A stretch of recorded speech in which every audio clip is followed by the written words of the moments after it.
seeing maps and line of sight with the characters moving is a game changer, literally. The mind-blowing tech that's built into it, not having to use proprietary things, is great because you can have a 3D printer, you can make your own stuff, you can bring your own things to it, and you can still use it with all the stuff you have at home already, but make it even better.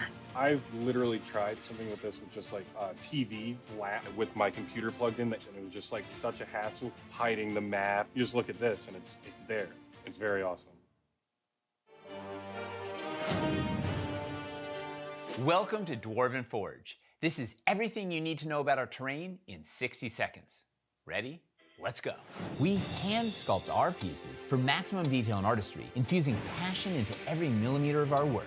Everything is available beautifully hand painted so you can start playing right away. Or you can choose unpainted to paint everything yourself. Our pieces are completely modular so you can use the same sets to create a new adventure every time. Most pieces have embedded anchor magnets that affix to our terrain trays for secure building, and for revealing rooms as your players discover them. We create everything out of Dwarvenite, our top secret PVC formula that's nearly indestructible. We pack our pieces with as many features as possible, such as swappable LEDs to quickly change the look of your scene. We offer magnetic accessories to add flavor or increase the danger. A 1-inch tactical grid is sculpted into our floors, hidden in dungeon flagstones, natural rocks, or sticks and plants. In addition to sculpted pieces, we make terrain trays to use as a vibrant graphic base for your build.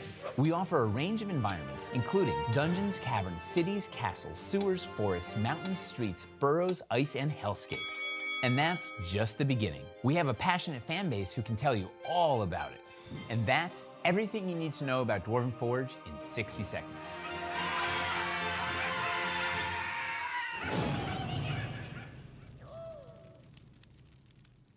Do you miss playing Dungeons & Dragons, or just have a hard time finding a group in your hometown? Maybe you just wish you could play more. On Discord, we created a community of over 100 people who are playing D&D around the clock. I'm Noggins. Otzi. Cece. Piotr Strongshield. Katarina. Elder Sidivar Baba Negra. Tayel. Daria. Kostash Morach. Elros. Falfer Softfoot. Ketis Whitespine. Nestlai Reindeer. Misery Cordelia. Chardonnay Goril. Body. Braegon Ironprime. Tarman. Nabuti. Dimitri. Shalara. Barf Battlebrain. Atomic Scray, mate. Shortly Frudari. Warren Greenstad. Melina Lee. Sesh Morses. Malachi Dupraki. Sarah Sklar Life Forger. Travas. Tamazar. Esmeralda Ambershake. Elder Waddleby. Dustin Morses. Morgan Reagan. Akshay Kirti. Sterling. By integrating Discord and D&D Beyond, we're able to provide an immersive experience that is the first of its kind. You can create a character from 1st to 15th level, and then roleplay 24/7 in our Discord channels while combating monsters, crafting weapons, training new skills, and searching for items across our campaign world. You'll also have the chance to participate in random combat encounters and go on monthly virtual quests. Ever wanted to try your hand at being a dungeon master? Or maybe you're an experienced dungeon master and just want the chance to run more adventures. As a community DM, you can run encounters and virtual quests for the community based on monthly modules written by our very own accomplished plot team. Join us. Join us. Check it out. Join the Discord. Join us! Join us. And let's create incredible stories together.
Hey everyone, welcome to episode 10 of Tides of Wildemount. This is our Dungeons & Dragons actual play in the world of Exandria and Critical Role.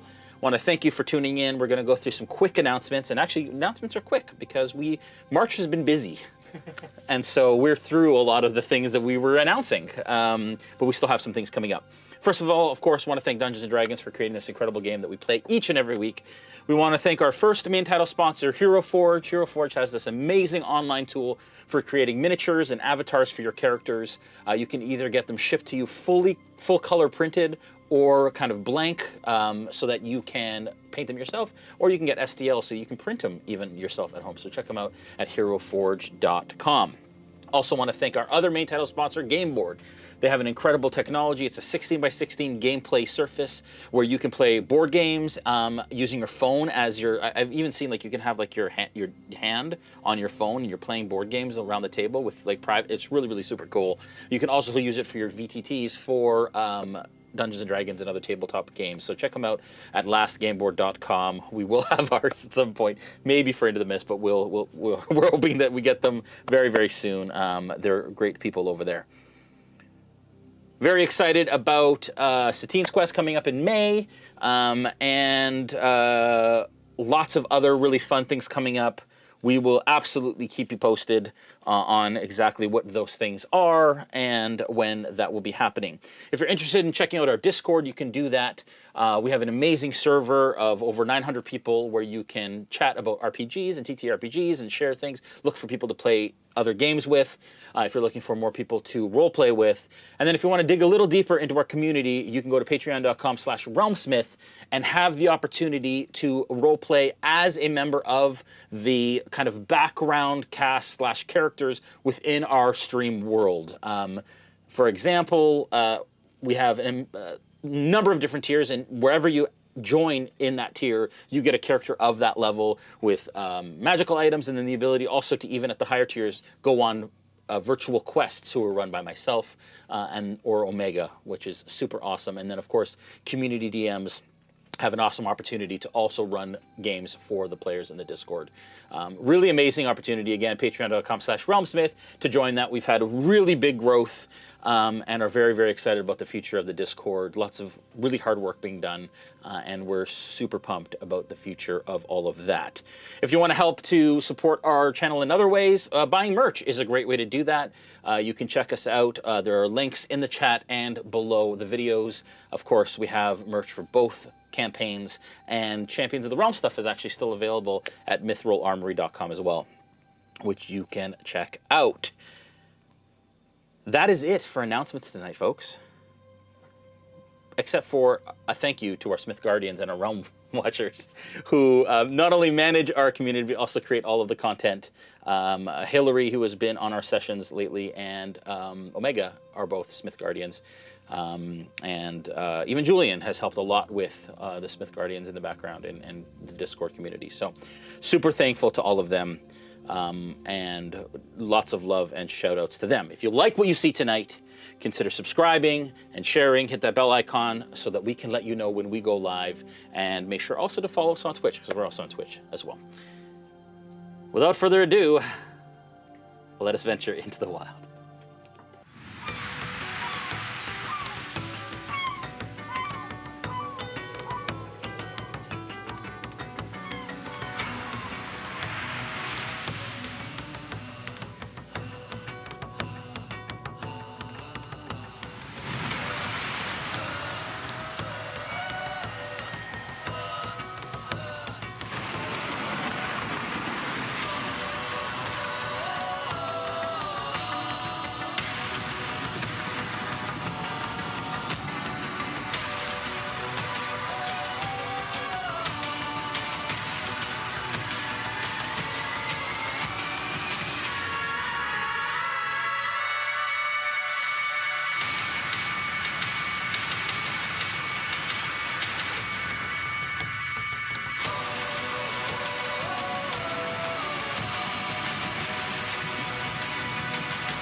right, welcome back, folks. And of course, I would also like to welcome back Mark Meir in the role of Elias. Very excited to have you back. Thank you for making time in amongst the craziness that has been March.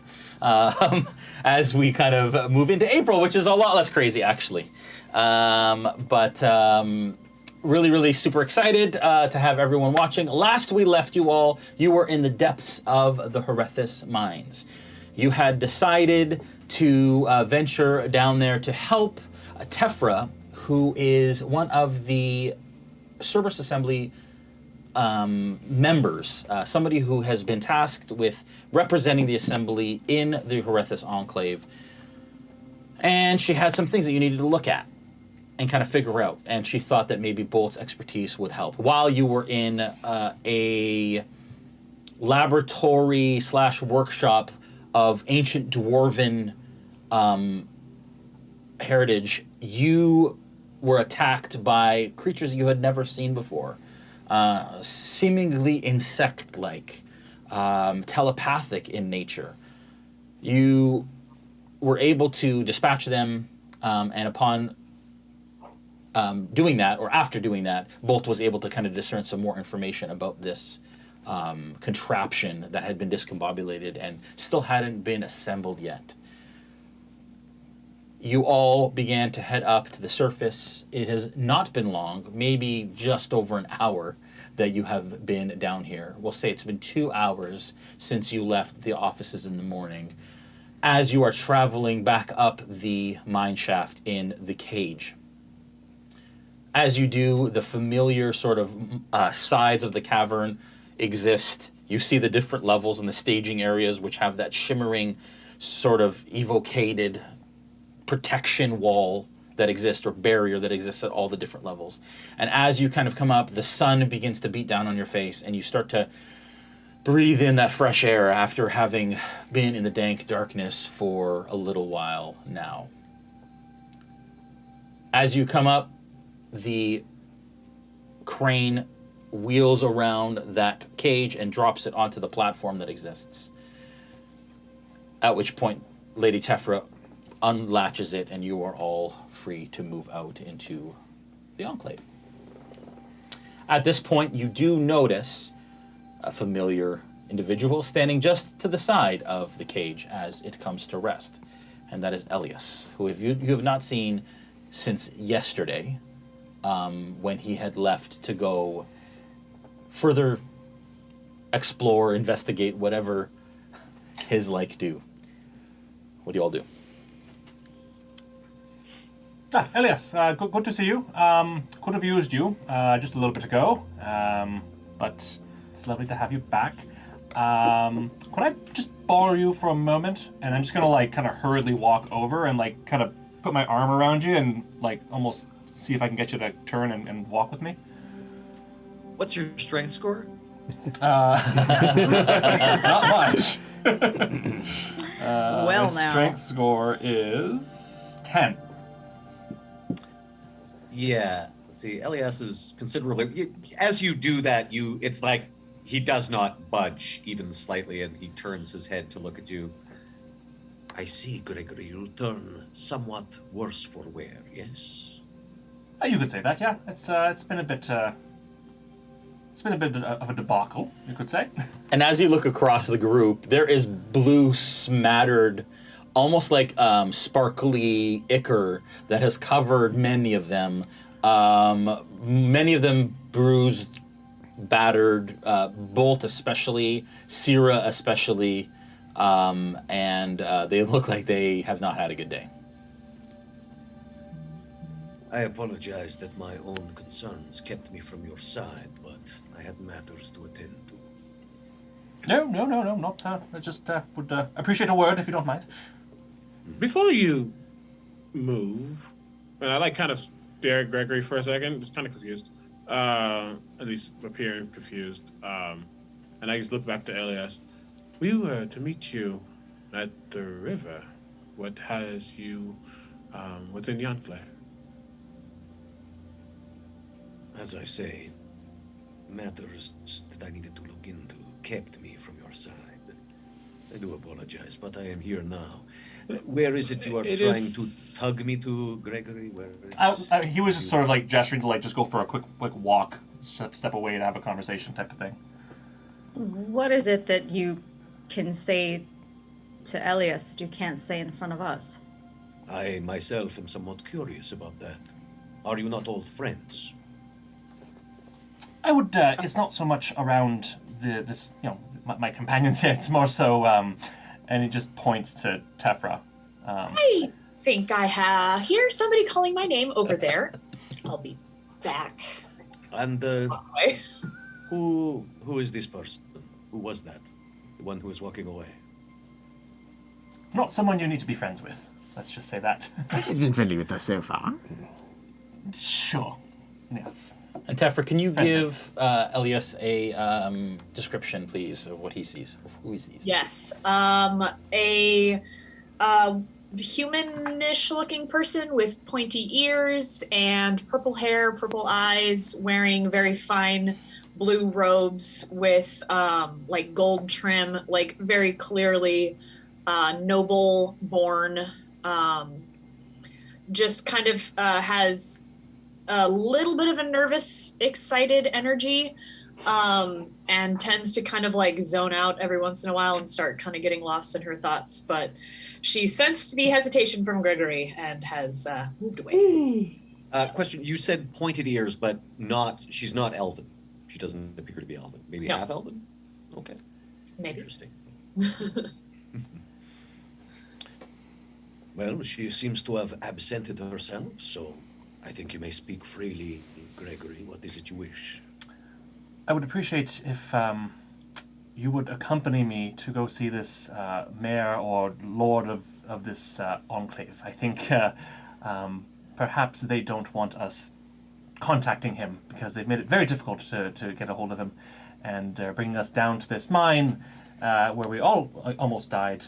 And But we're going back down. It all stinks to high hell. If I'm that going to be makes any very sense. honest. He's being extremely overdramatic, and I've seen many bards in my day. The Cerberus Assembly is not overdramatic. The Cerberus Assembly is evil.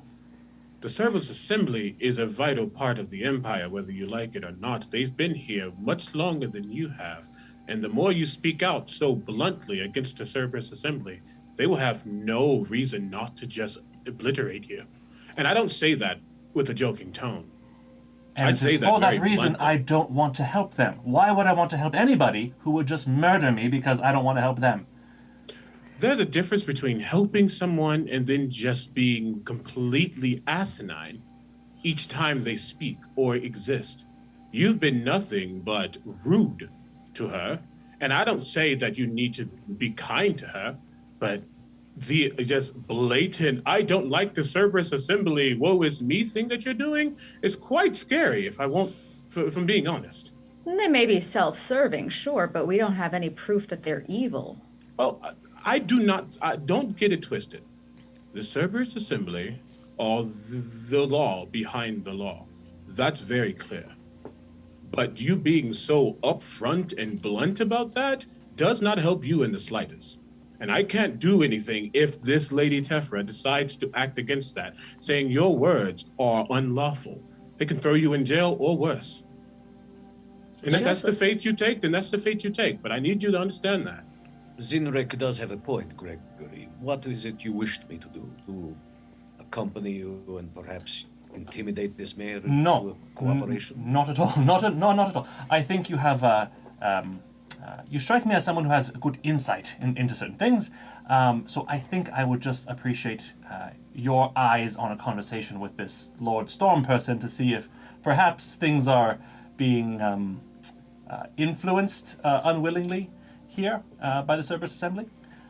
It is true that I can sometimes take the measure of a person by engaging in conversation.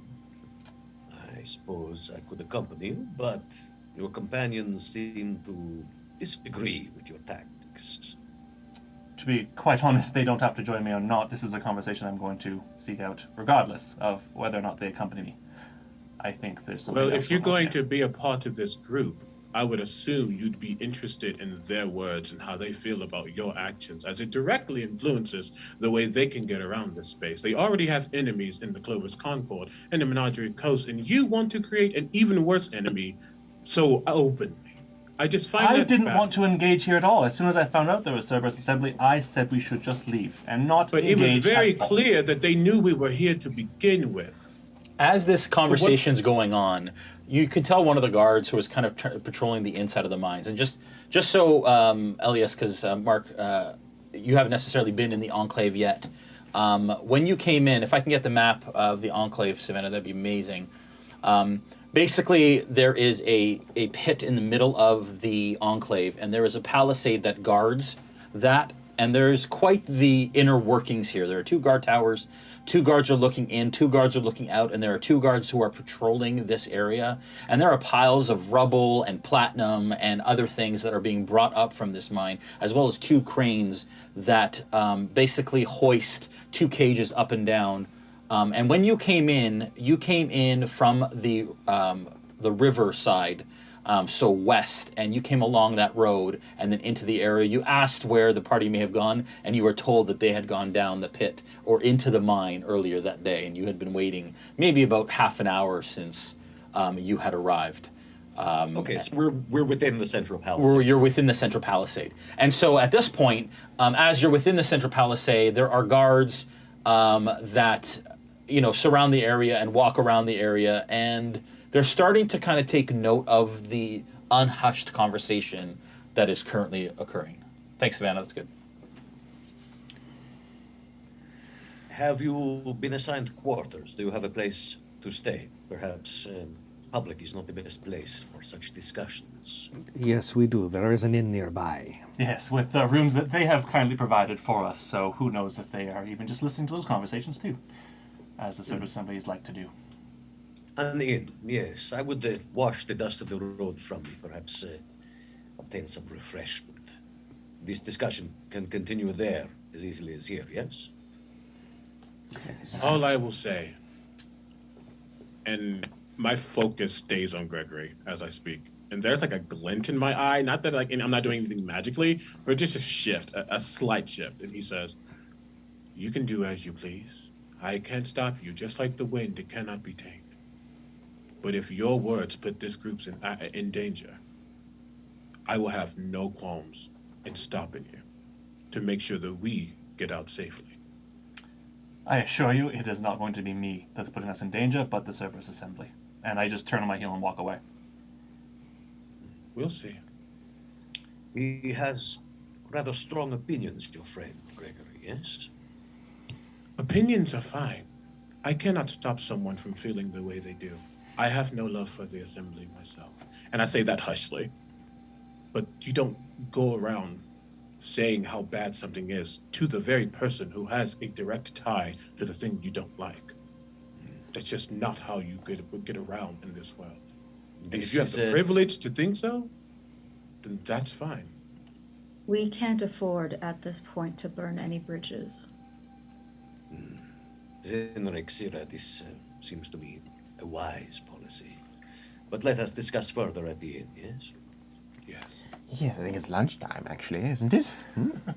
It feels like lunchtime. And Bolt says that, and he's like got gashes and still has like pebbles embedded in his head and his forehead and under his scales, and like blood kind of like trickling down his jaw.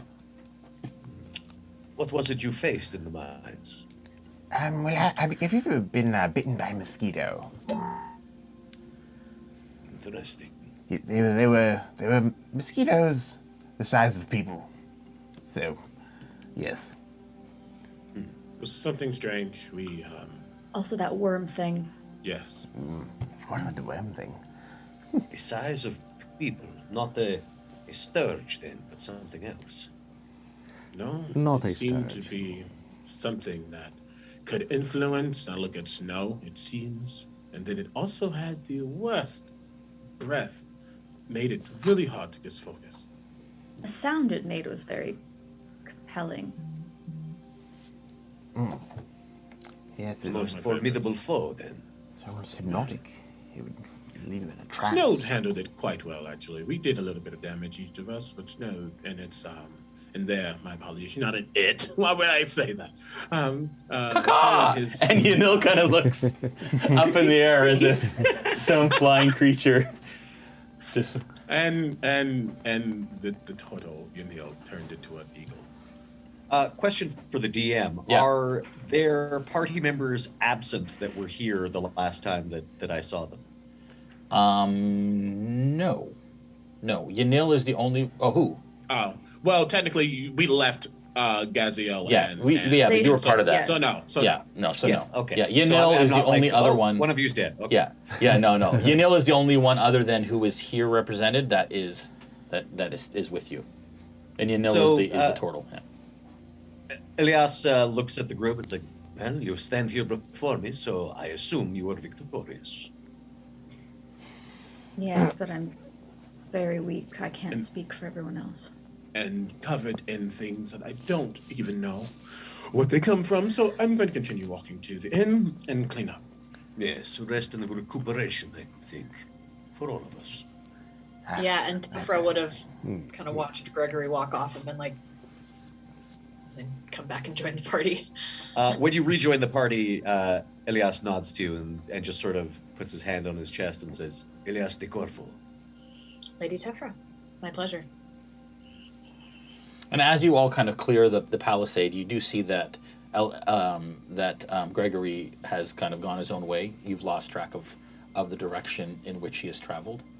And you all know that the Load Inn, which is where you have your rooms, is just south exit of the enclave, and then just to the west slightly, beside the Silver Lining Tavern. Just a question. Yeah. I got another question for the DM. I'm Sure. full of them. Yeah, good. Gregory's weapon. I've seen it employed, have I? Did you have combat last time you were with the party before you traveled? I don't think so, right? So mostly chats. So there wasn't any combat on the trip here either. So no, you may have seen him like cleaning it or maybe like doing maintenance on it, but you've never seen it used. Mm-hmm. And I'm certainly unfamiliar with that sort of device. A history check. Now, this does not have to do with fiends or anything, so I doubt I get an advantage on that. That's a 9. Yeah, with a 9, you've heard... I'd say that you've heard of such a device that is used at the kind of the upper echelons on the Menagerie Coast, but that's it. You've never seen one. You don't know how it works. But you've heard of the use of black powder in projectile weapons. Okay. Just continue on to the end then, I suppose. Okay. All right. Yes, please. All right. As you head to the inn, I actually finished a map of the Load Inn for the Discord. We can bring that up, actually. There it is. It's quite small on screen, but hopefully you all can kind of make it out a little bit. As previously, I had mentioned that you had rooms, I believe, upstairs.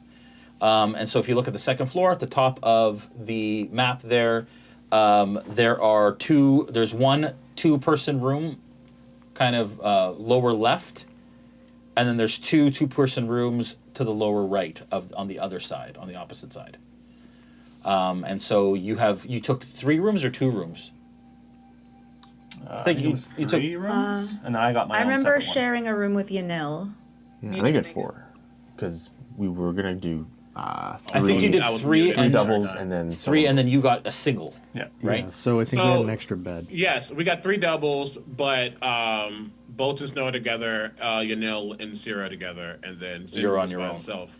Okay, so I'm going to say you got room 3, which is on the ground floor on the left there. That's the one in the middle, single room. And they're all pretty much furnished. No, the farthest left. Yeah, that one, room 3.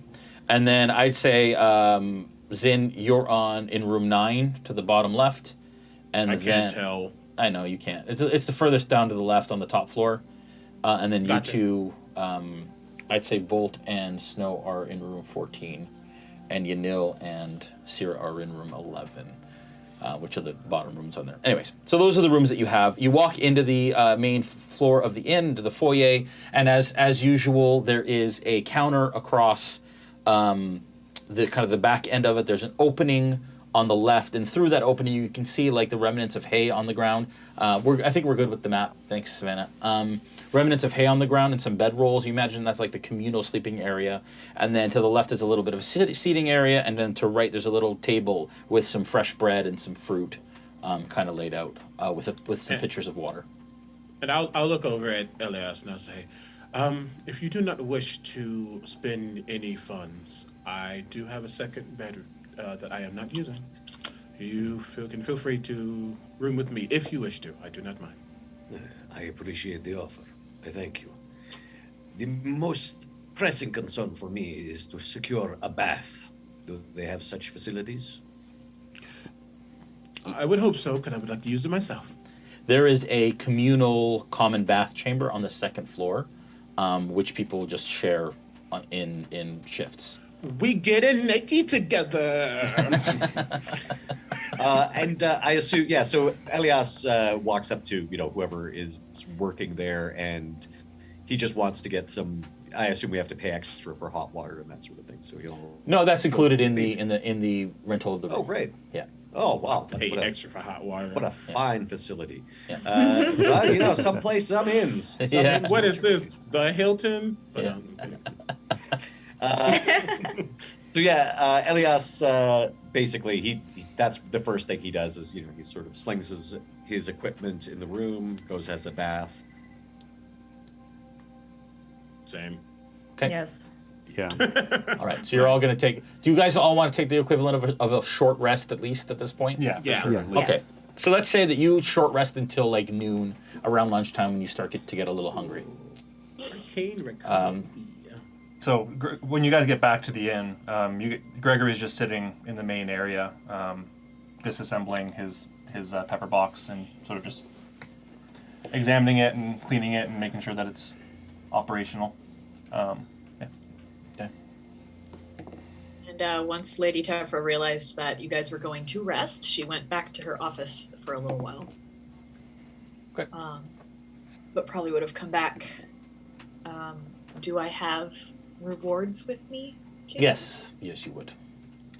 Okay. And because of course, blood hunters are based on witchers. There's probably a bathing scene with Elias where you see all his scars. A bathing montage. Very good. Very good. I like it. All right. So around noon, you all start to kind of gather in each other's rooms and decide that you're going to maybe head out to food. Was that the understanding? Is that like kind of the idea once you've kind of rested? You all sort of come together in the hallway up top. And as you make your way down into the foyer, you are greeted by Lady Tefra, who awaits you in the foyer. Lunch? Certainly. Yes. I am quite grateful for all of the help that you have provided, and I come bearing goodies. And I have like a bag of, like a leather bag in my hand that tinkles like coin, and then I have a scroll in another hand. I will look at that scroll.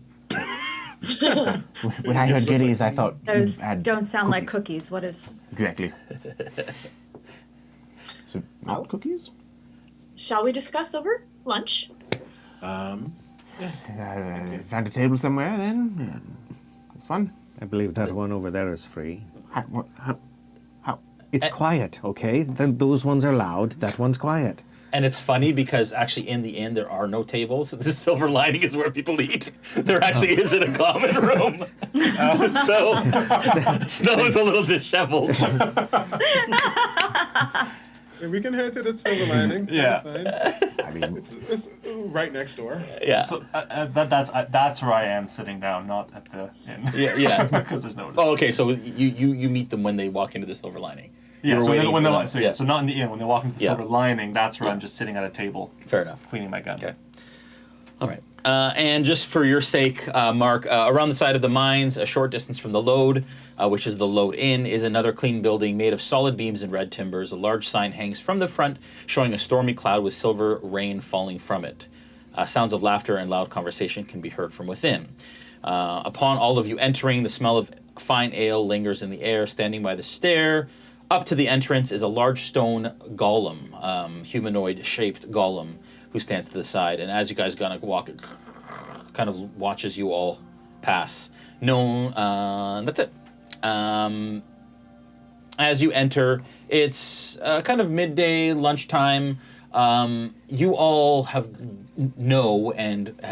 come to know that the pit is where all of the workers and most of the populace of the mines eats and kind of gathers in times where they're not eating or exploring or doing whatever, and that the silver lining is kind of often more for visiting people or if they want to have a night out or something like that. It's not necessarily full of commoners necessarily. It's more kind of travelers, some farmers who are maybe here for the day selling their wares who just dropped in for a quick bite. I will go up to Xenia and hand her a different bag of coin and say, "We've got this, whatever they want." Sure, of course. Whatever they want. It'll be... I know. It's always a pleasure for you, isn't it? It's always a pleasure. Great pleasure. Yeah, it's wonderful. Very kind of you, Lady Tefra. Of course. These folks have provided us with a great service. As Tefra turns her back, Xenia goes... It goes back to like wiping the bar top. And Xenia makes a similar... Xenia, jeez. Tefra makes a similar face. She turns around and she's like, ugh. Yeah. Well, Snow, where should we sit? Well, after the last time, I'm a little embarrassed. Perhaps you should point out the table. Is there just an empty table? Yeah. So there's maybe 2 or 3 empty tables. One of them, a larger table that would fit all of you. Yes, this one right here. Oh, that's exactly the one I was going to say. Oh, perfect. And I turn to Elias and I say, if they have it today, I recommend the meat chunks. Sage advice. And then, without having heard that, Bolt turns to Elias. If they have it today, I recommend the dumplings. It seems they have a wide variety of delectable things to eat. Mm-hmm. Make sure you get 2 orders, though. Only 4 come in a thing, so... And then I'll walk over to the table. Elias will sit down across from Gregory and say, You are still of a mind to question the mayor, yes? What? I wouldn't so much call it questioning. It's not. I'm not exactly interrogating the man. I just want to get his perspective on things. See if everything's on the up and up, as it were. Perhaps it would be best to have us be accompanied by someone who does not share your suspicions, lest, by their very nature, they color the conversation. Well, to be honest, that's why I wanted to have you along, as you haven't had too much of an interaction yet with the people here, especially Tefra. So I don't think your opinion would be too colored yet. You speak as Loudest sigh as I order a trost. I myself have no opinion either way. What I meant is perhaps a dissenting opinion. If we go, I suggest Zinrik accompany us at least. I suppose, if that's in the middle of like about to take a drink. I can do whatever you want. That's what I do. So am I to understand that we are not all going? If you would all like to come, I would love to have you all there. But when I first proposed this, no one seemed interested. Everyone just wanted to jump into the mine. No, I told you I would go with you. I think we just wanted to go to the mine first. Perhaps that might be best. A united front, as I say. That would be most good. You know, and as I send through MindLink, I'll say to Zin, besides, somebody should keep an eye on him. Is him referring to Elias or Greg? To Greg. Oh, okay. Okay, I wasn't sure. First, exasperated sigh coming through the mind leak. Secondly, yeah, he just nods his head, saying, I do not think he is wrong in his words, but he seems to be very extreme, and that can be problematic when being so extreme out loud in the Empire. I agree. I mean, we've seen the reaction of the townsfolk when they're not around. We know that they serve their own interests, but we can't be creating more enemies when there's already a bounty on all of us. And to be quite honest, he's walked away many a times whenever we've gone in certain places. He hasn't done things that seemingly he wanted to do. I don't know his MO, and I don't like not knowing MOs. I wonder if Yanil might have any insight into him. She does have a way of getting into someone's mind. I recognized it the first time I met her. Well, we have a little side mission. That we do. Drink. And while that's all happening, I'm trying to wave down a waitress or waiter. And a little kind of a man on the younger side, so kind of a young adult, kind of like stumbles over, and he's got like a dirty apron on. And may I help you? I think we're ready to order. Everyone? All right. Go ahead. What can I get you? 2 orders of the dumplings for me. Very good. Very good. You're not going to mix it up? The meat chunks are very good. Okay, I'll tell you what. I'm going to get the dumplings. If you get the meat chunks and you don't like them, then you will trade, okay? Oh, we're going to do this again. All right. Maybe it's one thing of dumplings for me. Buy you a pack of pens for your birthday. One dumplings? Wait, one thing of dumplings for you. All right. Yes, dumplings for me. Dumplings for you. Okay. And now, 2 dumplings. 2 orders. You 2 orders of dumplings. Okay. And we'll share some meat chunks too. Meat chunks. Yeah. One order of meat chunks. Can we split one chunk or just get If there's more than one chunk on the plate. Okay, fair enough. All right. All right, and to drink. Anything for you?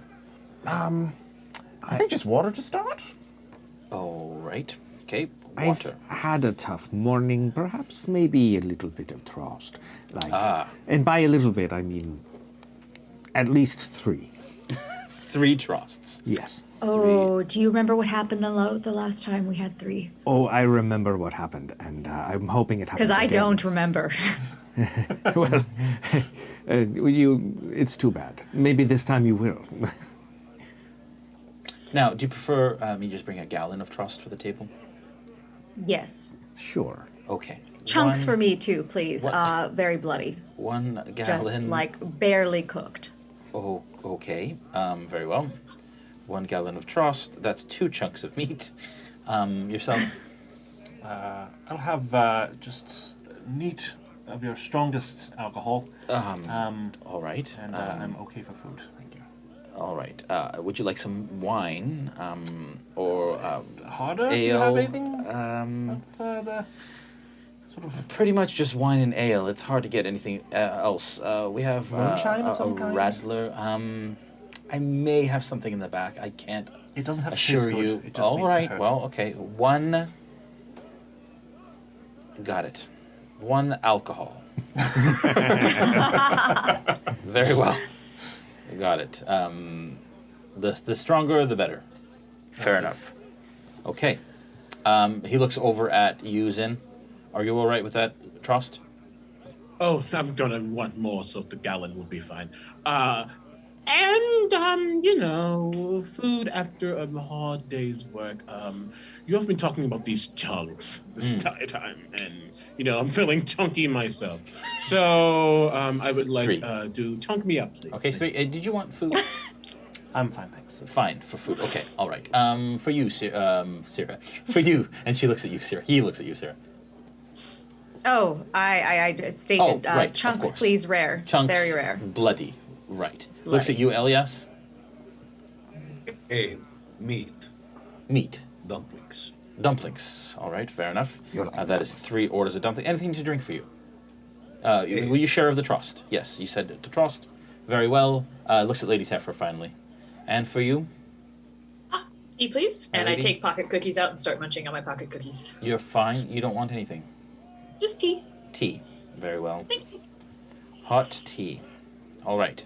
Be right back. He kind of scurries away. I slip a tiny little flask out of my sleeve and take a sip. And I look at Gregory like maybe I should offer. And then no, probably not. I just put it away.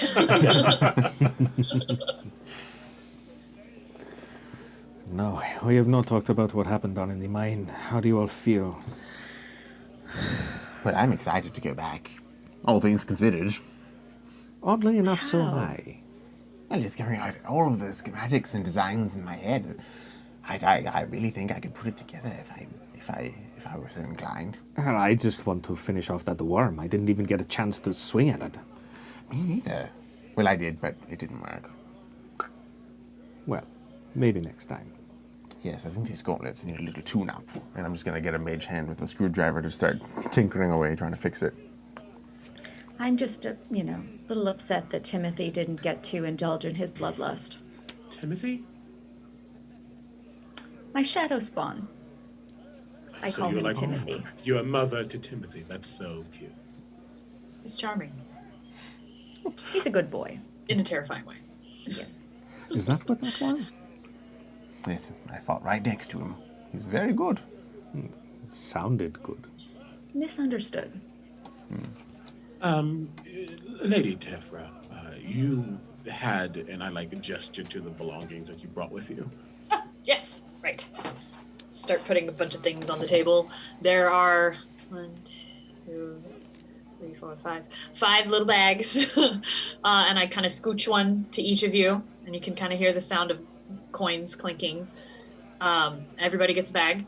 And then I put a scroll in the middle of the table. Before I take my hand off of it, I look at Zen and I say, this is not the one you've requested.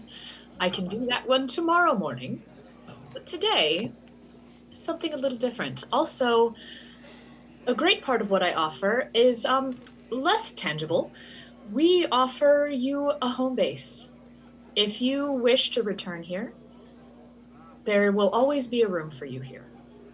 We will cover your room and board, and I'm sure the Keen Bellies will be delighted by that.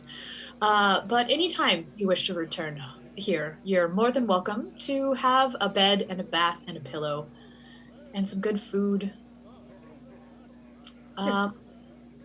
And access to, I don't know if any of you would know this, but you know those circles that you can teleport to? Stingray's eyes Go on. We may have one available for limited use.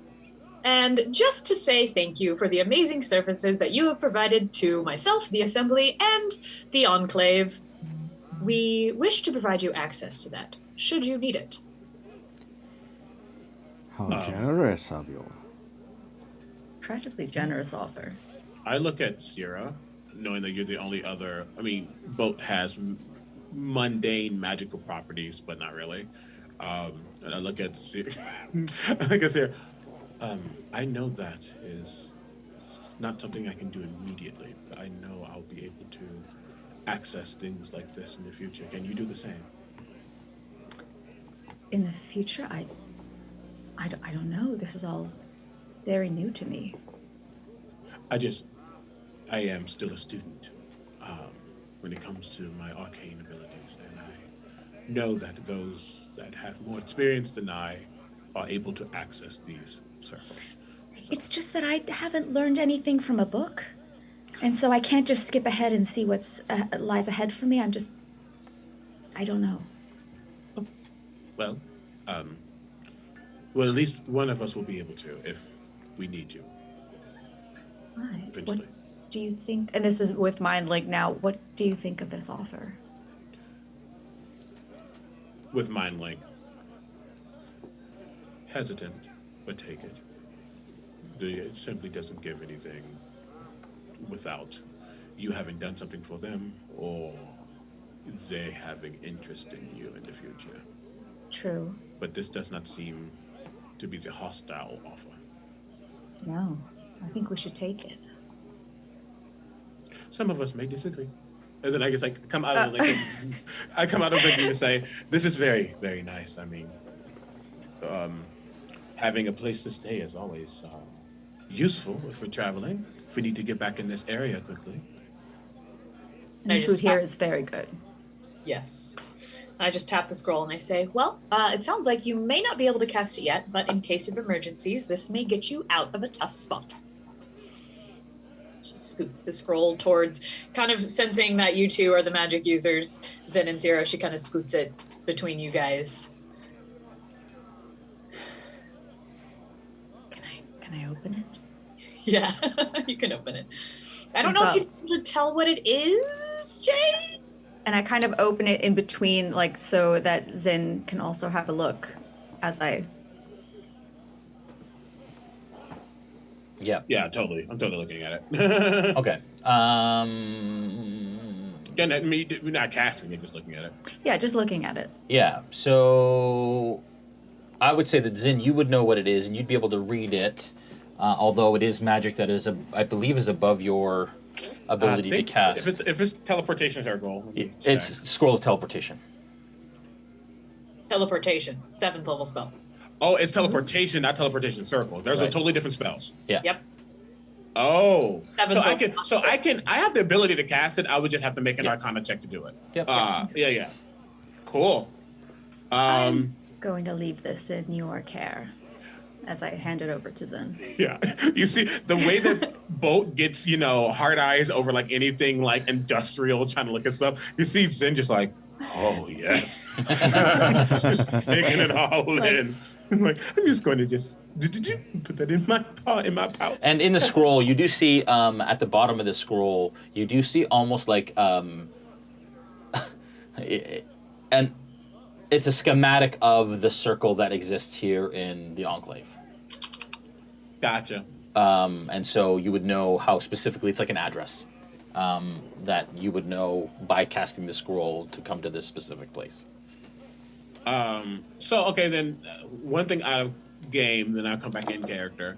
This is a spell of teleport, but it's a specific teleport to come back to the enclave, basically. Yes. Okay. Then, with that being said, if I could also see the teleportation circle, when I have access to that, I would be able to come here without this scroll.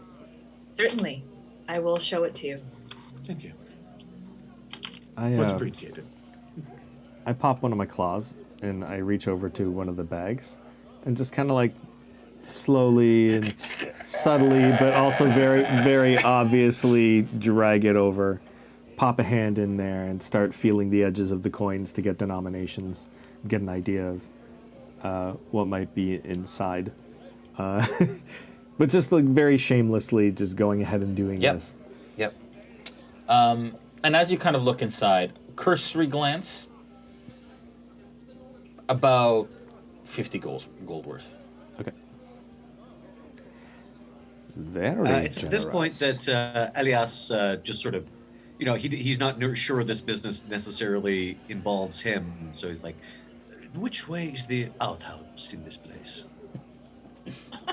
It's to the, and Tefra, it's to the back and around the corner. Back and around the Excuse me, corner. please. I will return. He gets up and excuses himself. I'll do the same. I'll be right back.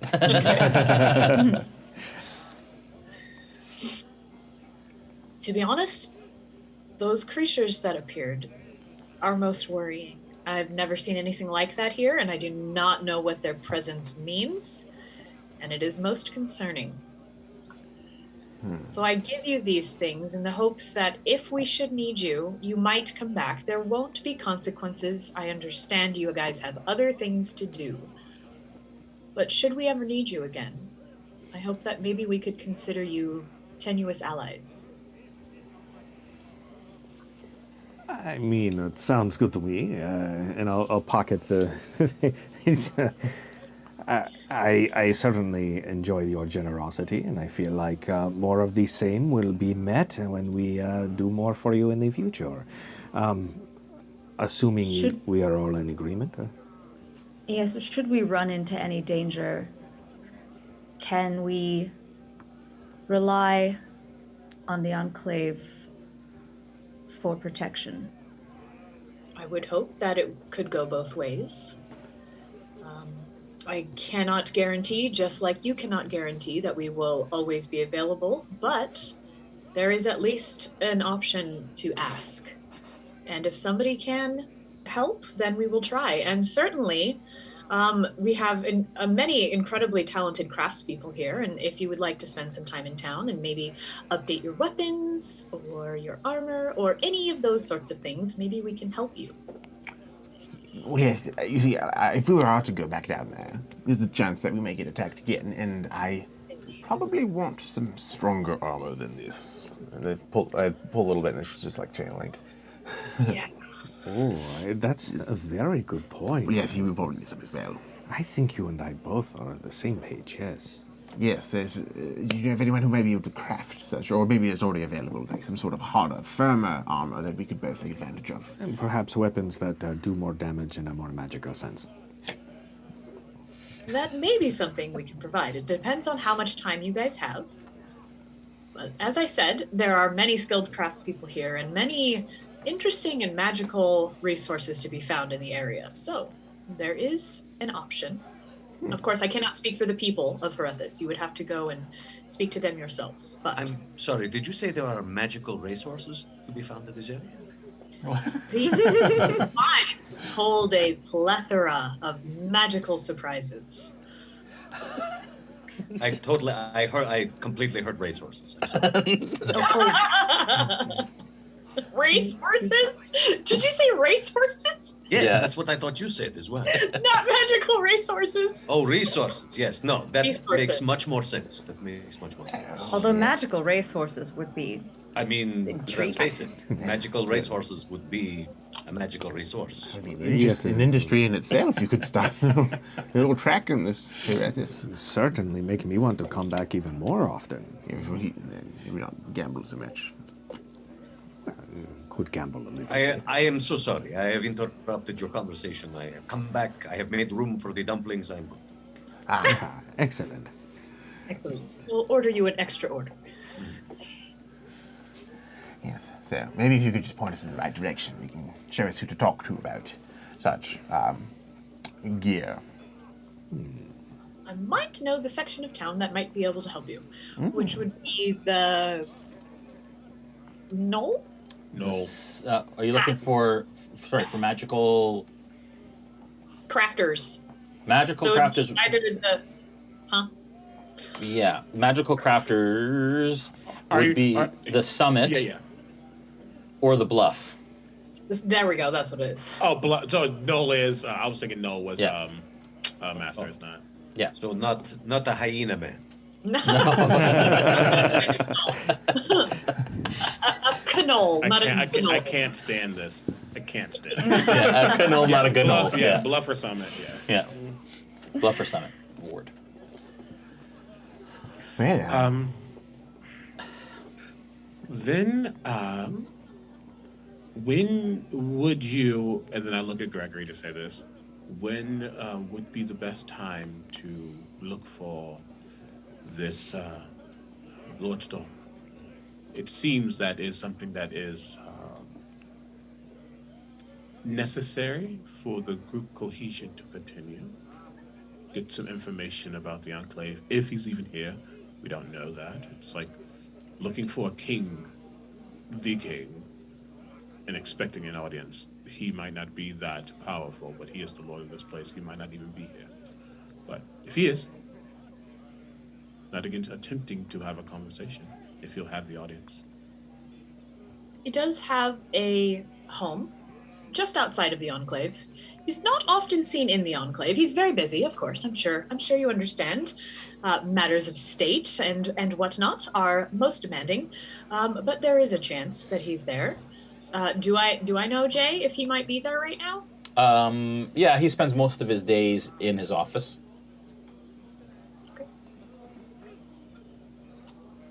I would, of course, be more than happy to set up a meeting between the two of you. 3 of you? 4 of you? However many wish to go see him.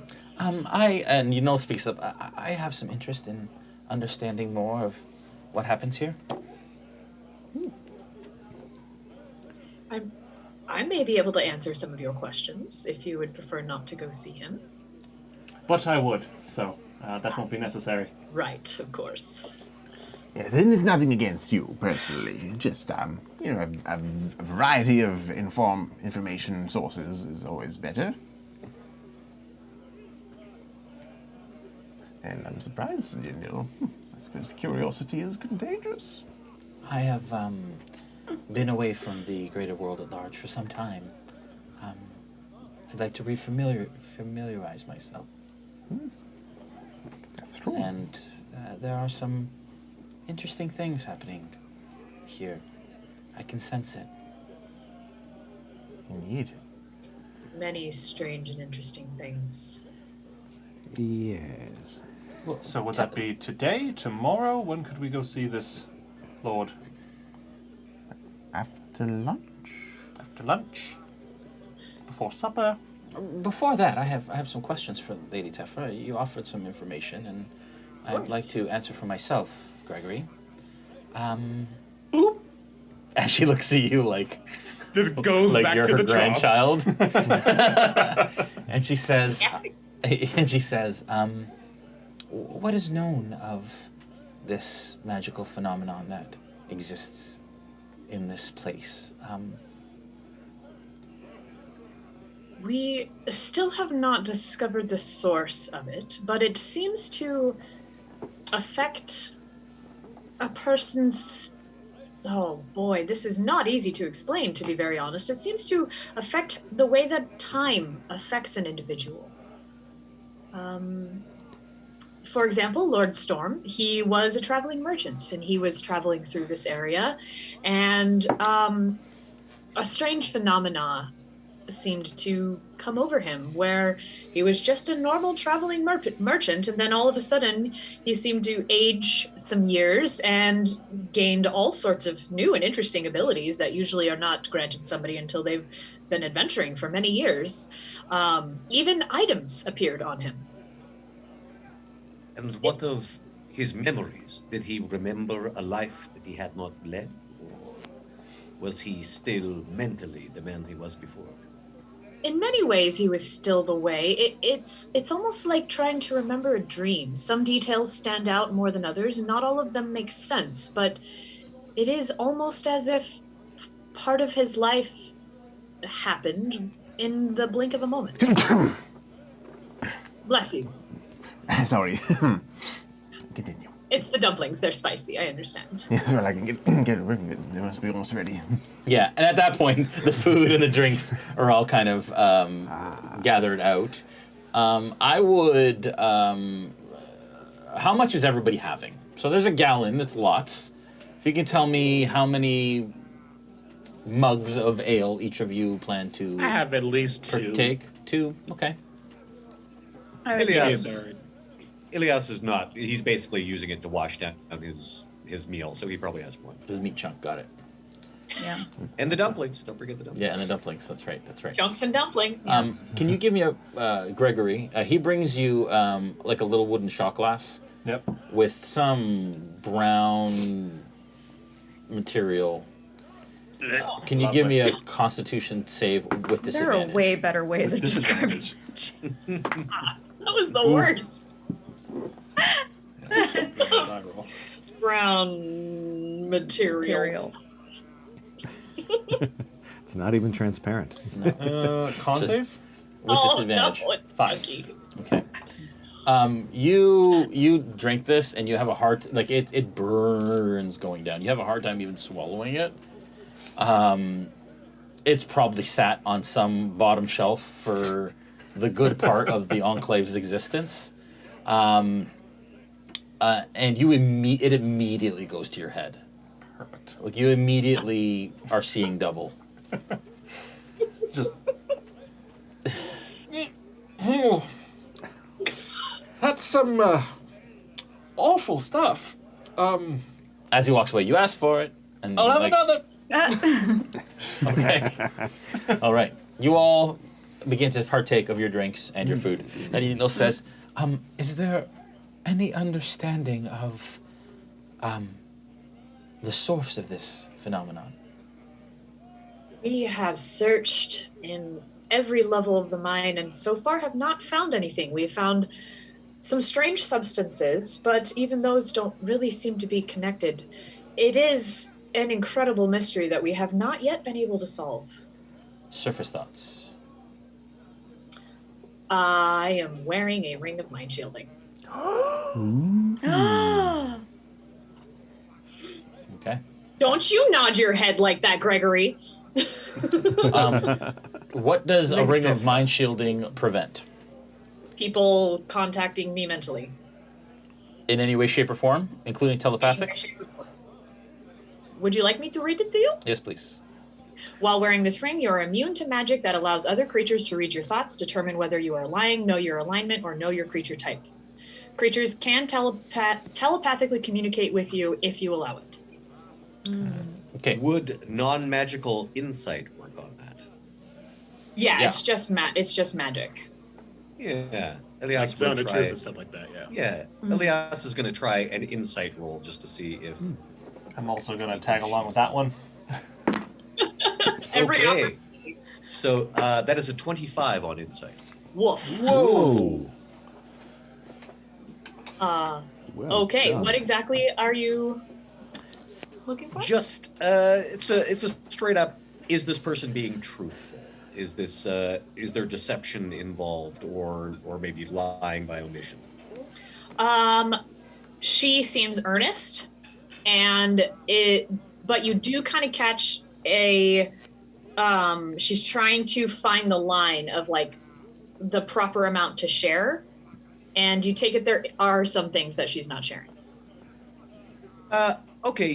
He actually shoots a glance over at Syrah. And with Mind Link, I'll just say yes. And you hear Elias respond through the mental link.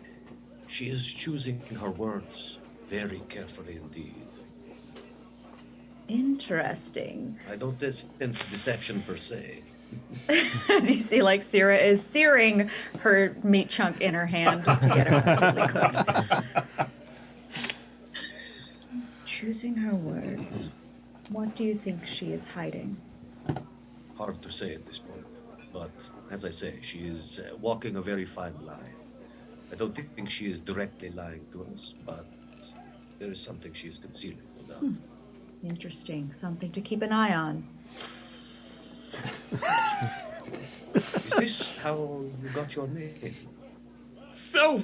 No. I totally missed that. Clever, but no.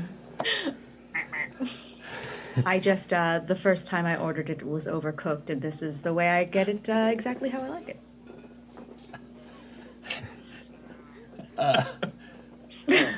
Took everything in my power not to say the biggest F-bomb on this channel.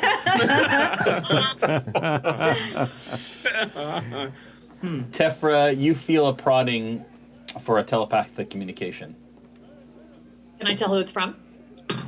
Arcana check.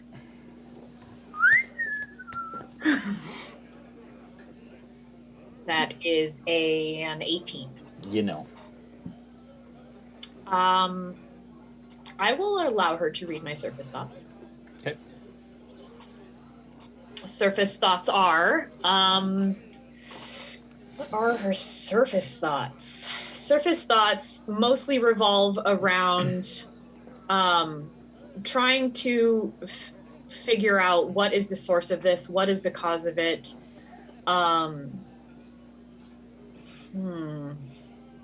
She really hopes that this group will be able to help, and is quite pleased with how much they have helped. And there's definitely like an undercurrent of like excitement for how they might be able to help in the future. And lots of images of that laboratory we were just in. Okay. Interesting. Interesting. Very interesting. All right. As we're all quietly side-eyeing each other in suspicion. Except both. How are you finding the dumplings? Quite good. Quite good. Mm. In fact, I think a toast to another day where we get to survive. Yes, I hold up a chunk. I will drink to that. As Ciro wipes her hand off from searing her steak. Just hold the empty shot glass. Mm. Now I'm like looking at Bolt and I'm like, yes, but I'm looking like to the double of Bolt. You should have another, Gregory. Well, I did ask for one. I don't know, they seem to be a little bit slow on the service, but that's okay. I think 2 will be more than enough once it does arrive. Eno speaks up. So, Tell me, Oh, sorry. Gregory, this device of yours, you are constantly maintaining it, but is it reliable? Well, I mean, I wouldn't say it's as reliable as a sword. A sword you just have to sharpen and it's good to go. This has some complexities to it, so it is not 100% reliable. There have been moments where it has failed me, so I do my best to keep it as upkept and maintained as I possibly can. Not that it seems to make much of a difference in the long run, but yes, it is a interesting and delicate piece of engineering. So one might think a crossbow perhaps might serve you better. One might think that, yes, but this has the advantage of being far more deadly than a crossbow can be. Is it magic? Well, it wasn't until our good friend Bolt here did his sort of magic-y thing, and now it is a magical weapon. Well, you know, you do little this and little that, and I was a little weary at first, and I was. You were. I took it apart 3 times, but it's all good, and it's now magic, so it is. It's quite fun, if I must say. But yes, it makes a different noise now, doesn't it? It's more of a psh than it is a push. That's a good I have to be description. honest. After our encounter there, I became weakened so quickly. How are we going to ever go back in there? We shouldn't. Gregory. I would like to. You could go. I don't think. Don't get me wrong, but I don't think our entire mission is to be the ultimate discoverers of this mine. There are many people, I look over at Tefra, many people who are here who can do such a thing. If we had a very specific use, not to say it like that, obviously Bolt has an understanding of ancient technology, even if he doesn't even realize he does. And he discovered something, that's good knowledge to have. I don't think we have to now change our trajectory to stay within the enclave. We have things to do, go to Comorda, things of that nature. right. Yes, and if Comorda? Hmm? Your path takes you to Comorda? Our path takes us many places, just like the wind. It travels as it wishes to go. Komoda But is yes, just the we're next going forward. city northward on our journey, so more of a stop than anything, really. Wonderful. yes, well, Sierra, if you're worried about getting back down, perhaps there's something for you here in the city that would help. I know Snow and I are looking for some enhanced gear and armor and weapons, but maybe there's something that you could find. I hope so. I didn't realize how ill-equipped I was to face the journeys that we've faced. Well, how about I propose this? Why don't we go and put your orders in for what you need to purchase or have created for you, and then while we're waiting for that to happen, we go and we have this the chat with Lord Storm. Doable. We can easily, well, not easily, but we can potentially find individuals who might be willing to assist us in the things that we want. I know I would like something that has a magical edge to my blades, so they seem truer, not too much of a problem. But that does potentially mean that we have to stay here for a little bit. These things don't get made overnight. Right. Perhaps on your way back from Comorda, you could stop in and pick up some of the things that might take a little bit longer. Yes, we can return. Lady Tefra's given us an ability to do that. Maybe after words, we can come back. That sounds fine with me. Yes, me as well. Right. So where do we go to put these Reasonable orders option. Before we put these orders in, let's put this food in. Right. All right. So you all finish your meal. You all are sufficiently buzzed and full bellies, all of that sort of thing. Do they have the second? Yes. Give me another one. With disadvantage again? Yep. Oh dear. Oh, the second one was a nat 20. 11 this time. Okay. With an 11... Really want Gregory to be drunk when we meet this mayor. You're feeling a little giddy, and you're definitely starting to feel it. A little wobbly, that sort of thing. Perfect. This is truly some of the worst alcohol I've ever tried. It's remarkable, really. And I've tried some really bad stuff. Doesn't even smell like alcohol to me. You seem to be enjoying it. More of By the the after looks of effects it. than the actual intake of it. All right. Okay, so you finish your drinks, you finish your food. Where's everyone heading? So some of you are heading into the rest of the enclave to try and... I think we're all just procure? going to go and put the orders in, right? Talk to You're the all gonna go merchants or procure? whatever. Okay. Put the... Please Yeah. look around. Yeah. Okay. All right. So actually, we don't have a session coming up this Monday because it's March break in Canada, and there's a lot of traveling that happens worldwide.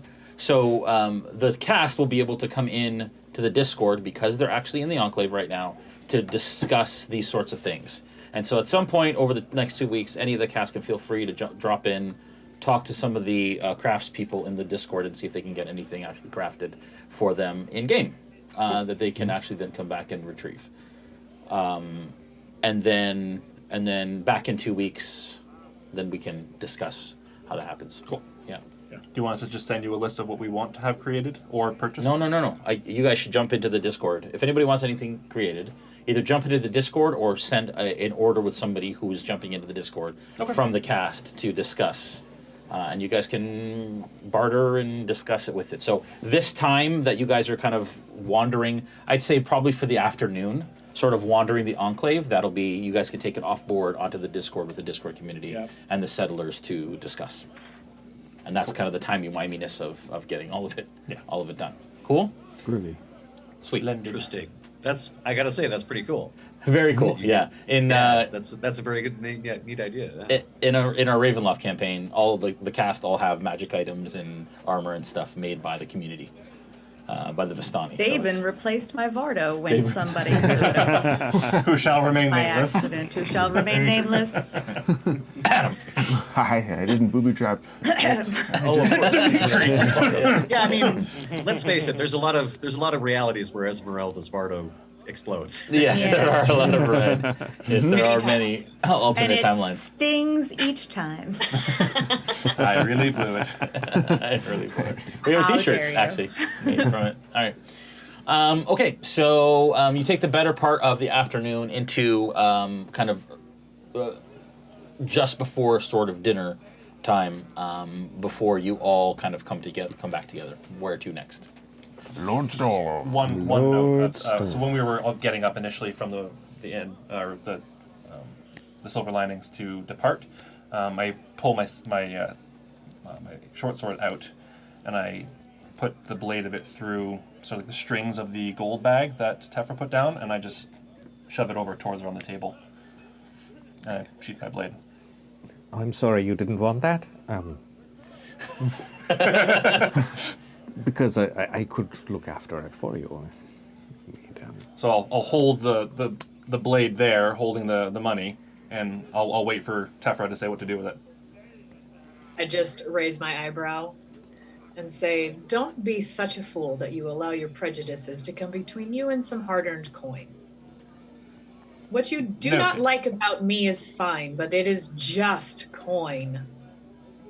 And I'll just catch, and I just flick it over towards him. It's weird I caught that. Sheath Thank the you. blade. I don't take blood money. Thank you very much. And I just depart after that. All right. Okay. So you spend your afternoon in the enclave. Is there I want to anywhere... note that Tefra got a look from me, and then we keep going. Yeah, fair enough. Okay. Look back. In the time that you spend in the afternoon kind of walking around, again, the enclave is broken up into wards. You find out. The information that you get is that the Summit Ward holds manors, which are some of the more affluent, sort of experienced adventurers live. And then the Bramble Ward is, the Bluff Ward is a bluff that is just adjacent southwest. Actually, if we can show that map again, Savannah, that'd be great. On the northwest end of the enclave, a number of cottages exist. In the Knoll Ward, a bunch of sort of hovels, and then we get into yurts in the Briar Ward, and then in the Bramble Ward. And there are a variety of escalating skill levels when it comes to crafting. And so you can get things crafted by a number of different people, but pretty much starting from the Knoll Ward up, I believe. And then within the central kind of concentric, the circle that surrounds the palisade, you're familiar with the Load Inn, you're familiar with the Silver Lining Tavern. You find out that the pit, as I mentioned before, is kind of a communal area. That's the tent in the southeast there. The next to that, Hornfell's Emporium, is an apothecarium that has just recently built. In fact, you can still smell the fresh cut wood and construction of it. The Drift Station is a general goods store that is just east of the pit. The core is the blacksmith, which sits right beside it. Behind that, it appears to be a construction zone for a potential other building. You've heard rumors of a tattooist that is going to be going into that space. And they've already started production on that, or construction. There's also the Cinnabar Main, which is the stables. And then, of course, the Enclave Hall and the market to the west, which you already know of. And that's the entirety of the Enclave. And do we know where the Lord Storm's residence is? Again, they mentioned that it was west of the Enclave. Nobody ever goes there, but his office is in the Enclave Hall. He has an office in the town hall. So are we going to his residence, or are we going to the Enclave Hall to see him? I mean, it's up to you, but you were told that he's in the office until dinner time. Okay. And then most people wouldn't go to his home for business purposes unless invited. Okay. Shall we to the offices then and have the word with Lord Storm? Yes, I believe that's where we find him. That works for me. Yeah. Lead the way. Let us go. We'll lead them towards his office. Okay. You circle around the palisade to the west.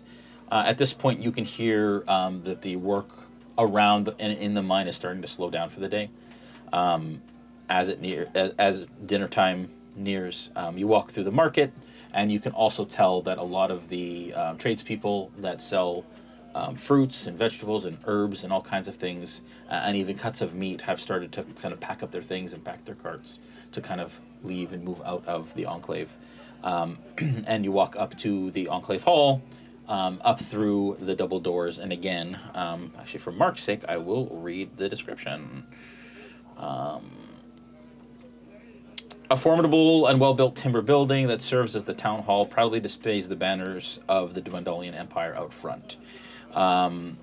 And then inside, a large open hall with a balconied second floor looking down into the main area and the offices at the rear. You see a variety of people chatting and talking over maps and things kind of through the doorways and such. But there's a bit of a hubbub here, being kind of a frontier town, settler town. There's always something kind of going on there. As you kind of step through, the same attendant is behind the counter, and Lady Tefra kind of leads you in up the stairs and to the right to a set of doors. Lady Tefra knocks, and you hear a deep, sort of warm voice behind the door say, "Yes, come in."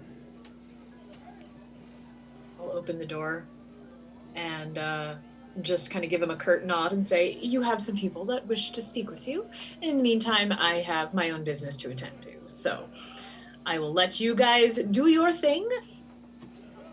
All right. Bye. Lady Tefra turns and she leaves.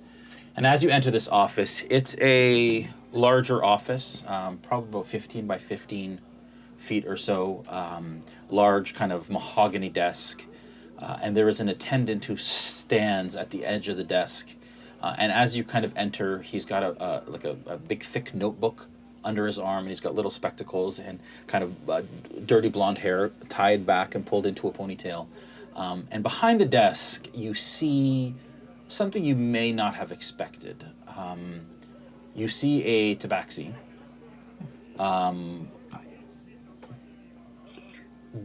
Dark gray fur, solid, no sort of spots or lines or anything on it.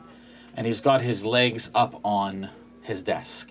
No boots on, tabaxi feet, fuzzy feet out in the open. And he's leaning back on his chair, dressed in very fashionable, very well-to-do sort of clothing. And as you kind of all walk in, he kind of looks at you and picks up an apple off the table and kind of like throws it up and catches it.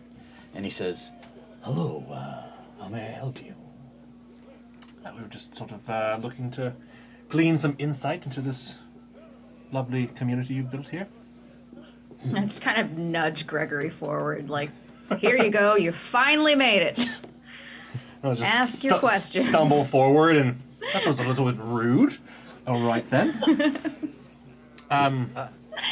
Elias will take up a position just where he can observe.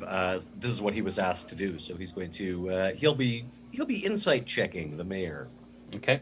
At this point, or are you waiting till he's?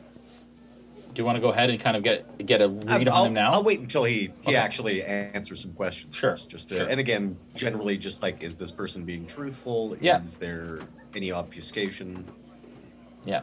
And he kind of looks over the shoulders of everyone in the room as Lady Tefra kind of crosses, and there's this like moment of silence, awkward silence that kind of occurs until he watches her door close, and then he says, "If Lady Tefra brought you, I understand there's probably some conversation to be had, and welcome to the enclave. I am Lord Blustering Storm." That is where we're going to take a break for this evening. We will be right back.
Seeing maps and line of sight with the characters moving is a game changer, literally. The mind-blowing tech that's built into it, not having to use proprietary things, is great because you can have a 3D printer, you can make your own stuff, you can bring your own things to it, and you can still use it with all the stuff you have at home already, but make it even better.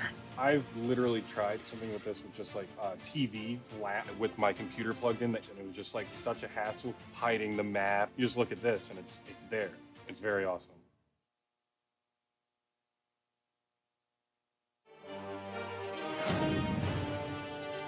Welcome to Dwarven Forge. This is everything you need to know about our terrain in 60 seconds. Ready? Let's go. We hand sculpt our pieces for maximum detail and artistry, infusing passion into every millimeter of our work. Everything is available beautifully hand painted so you can start playing right away. Or you can choose unpainted to paint everything yourself. Our pieces are completely modular so you can use the same sets to create a new adventure every time. Most pieces have embedded anchor magnets that affix to our terrain trays for secure building, and for revealing rooms as your players discover them. We create everything out of Dwarvenite, our top secret PvC formula that's nearly indestructible. We pack our pieces with as many features as possible, such as swappable LEDs to quickly change the look of your scene. We offer magnetic accessories to add flavor or increase the danger. A 1-inch tactical grid is sculpted into our floors, hidden in dungeon flagstones, natural rocks, or sticks and plants. In addition to sculpted pieces, we make terrain trays to use as a vibrant graphic base for your build. We offer a range of environments, including dungeons, caverns, cities, castles, sewers, forests, mountains, streets, burrows, ice, and hellscape. And that's just the beginning. We have a passionate fan base who can tell you all about it. And that's everything you need to know about Dwarven Forge in 60 seconds.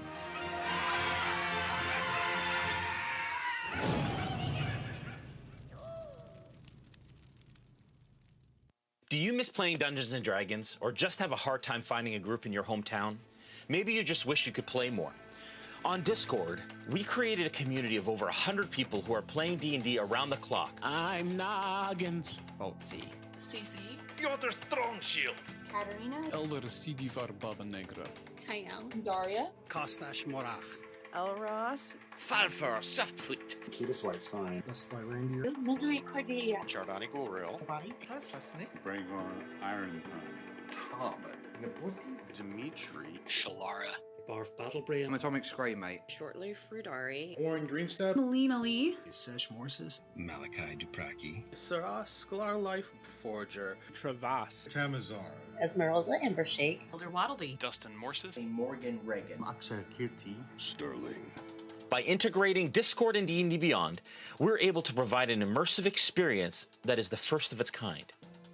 You can create a character from 1st to 15th level, and then roleplay 24/7 in our Discord channels while combating monsters, crafting weapons, training new skills, and searching for items across our campaign world. You'll also have the chance to participate in random combat encounters and go on monthly virtual quests.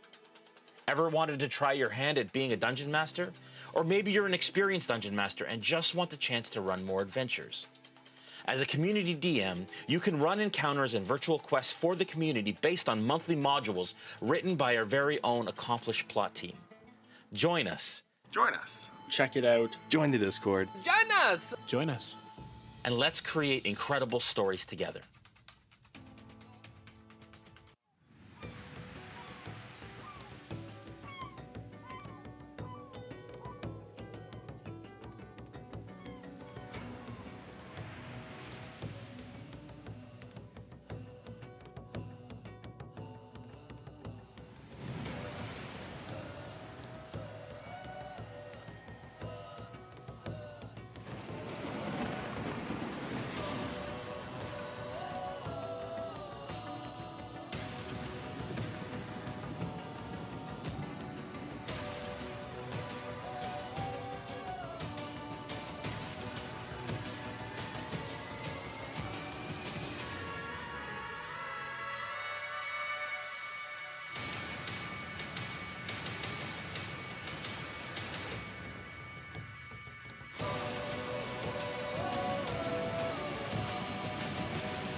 right. Welcome. Morning. Morning. Okay. We left you folks. You were traversing or traveling the enclave. You had spoken to some of the craftsmen there to potentially craft you some items. And then you decided to go to the Enclave Hall to speak to Lord Storm. And as you entered, you saw that he was a gray tabaxi, solid fur, leaning back in a chair, kind of tossing an apple up and down. And he said, "Hello, I am Lord Blustering Storm. What has brought you here?" Good to meet you. I'm Gregory. Hello. I was just hoping to get your insights on exactly what's... how is this community founded? You have a rather unique assortment of individuals here from all walks of life, which is quite uncommon in these days, as we know. So I was just wondering how is that all going? Is that working? And why was it created as such?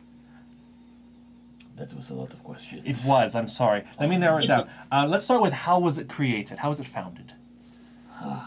And as he speaks, he watches. He kind of pops one of his tabaxi claws, and he cuts slowly down the apple, while he's kind of sitting back, legs still up. And without even an insight check, there is seemingly a bit of a lack of decorum. He wasn't meant to be a statesman. He wasn't meant to be. He maybe fell into this rather than actually wanted to do it necessarily. And you look around, and as you start to kind of take in his office, there's all kinds of knickknacks and collectibles, and it's a bit disheveled and a bit of a mess. So where would you like me to start? How was this place created? Please, tell me who you all are. I have not been at this long, but I know that is the way we are supposed to greet each other. Please tell me. I'm Gregory. I've said hello. I'll let the others, and I'll just awkwardly step to the side. Where are you from, Gregory? I'm from all over the place, really. I've a bit of a nomad, if you want to call it that. I don't really call one place home right now. Very well. Would you like to go next? Oh, sure. Yes. I am Snow. Originally from Marquette. All right. Very well. Welcome, Snow. What is your true name? Not many people ask me that. It is Snowy Our Moonrise. Very well. Well met. From the Menagerie Coast? Yes. Marquette, perhaps? Originally from Marquette, yes. I can sense it in your accent. Yes, well, you are very good then. I come from the same place. Really? Yes. Really, yes. I could sense such from your accent as well. Yes. Anyways, enough of that. We can speak about old times later. The rest of you. My name is Bolt, and I just make little inventions and things. Bolt? Yes. All right. And you are from? Well, it depends how far back you want to go. Originally, Draconia, but since then, I've just sort of been a wanderer and Draconia? Yes? All right, very well. Magical, mystical place with an unfortunate end. Yes. Yes, it was and it is. Yes. Unfortunately. And you can tell, he kind of looks back, takes a cursory glance at your tail, as it kind of and moves fairly and just kind of takes note. Mm-hmm. He looks around at the others.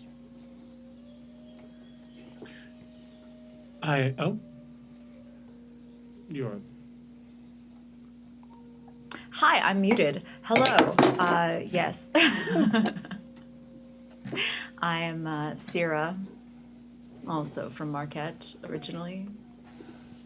Ah, so many Marquesians. How very nice. What brings you all the way over here, Sierra? Oh, little excitement, little adventure, life experience. And he kind of takes in your dress and the way that you're dressed, and kind of, but also like the bloodstains and the ichor kind of splotches and. We bathed. What's that? We bathed, Jason. You washed your clothes? I also was not in the line of fire in that ichor explosion. There has been much ichor over this campaign that has settled into your clothing, and I'm not sure that you're necessarily clean. Maybe you have. Fine. Oh, anyways, prestidigitated all of our clothing yet. Sure. She says, looks like royalty originally, yes. What makes you say that? He goes like this. Like, just like your whole appearance.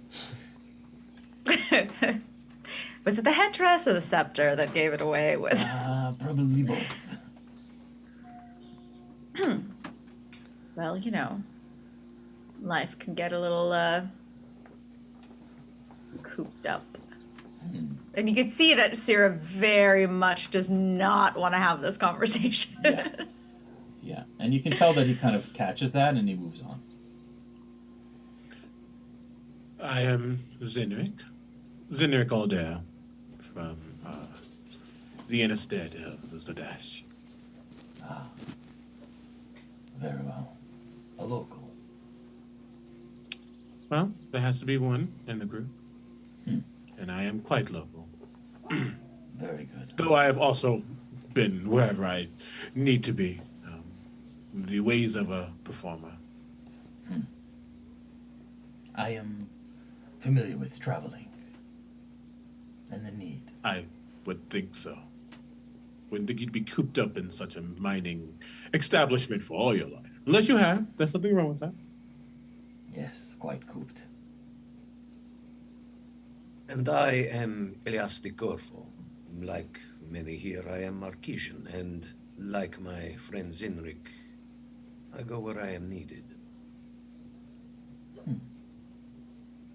And that goes to my next question, which is, why are you all here? What brings you to the enclave? As I very heavily side-eye and then turn my head towards Gregory. Right, I'll take that one. Well, I just met these folks. We met just south of here. You did. With some wolves, and there were some wolves, and then a forest, and then we needed help, and then we were here. That probably didn't help much. More of a rest stop is why we're here. We're making our way northward. Helping these folks out, and we basically just stopped here to gather supplies and rest for an evening, and we're roped into some things that, well, I'll speak for just myself, that I would rather not have been involved in, and I was wanting to have a conversation with you about the goings-ons in this particular establishment. Before you say anything else, let me just say, classic Gregory. Go ahead. And you watch as kind of Yanil pops her head up from behind the group. And he says, I missed one of you. What is your name? And she says, I am Yanil. Just a traveler. All right, well. So you stumbled here and you got roped in. Yes. So, I wanted to ask, again, how was this place sort of created and why? And why is there such a strong assembly presence here? Well, first, to answer your obvious question, there is assembly presence everywhere in the Empire, even if you don't see it. There is always someone listening. Well, yes, but not quite so often as a noted member just sort of running things and making themselves well known and... Oh, they're always running things. Yeah, yes. But she is here to watch over what we find. I don't know if you've heard the story of how it began, but the mine has been here for a long time. Some say a result of the calamity. Some say a product of such. And the magic that exists here, apart from the wealth, apart from all the platinum that has been mined, it sat abandoned for a long time. And some, let us say, people, unsavory people, got their fingers in and can try to control, but I was just a mere traveler, moving north from the gate, headed to Rexendrum. Passing through this area, I heard something. A sudden thump, a sudden noise, and it threw me from my horse. I woke up, and I had aged decades. My riches were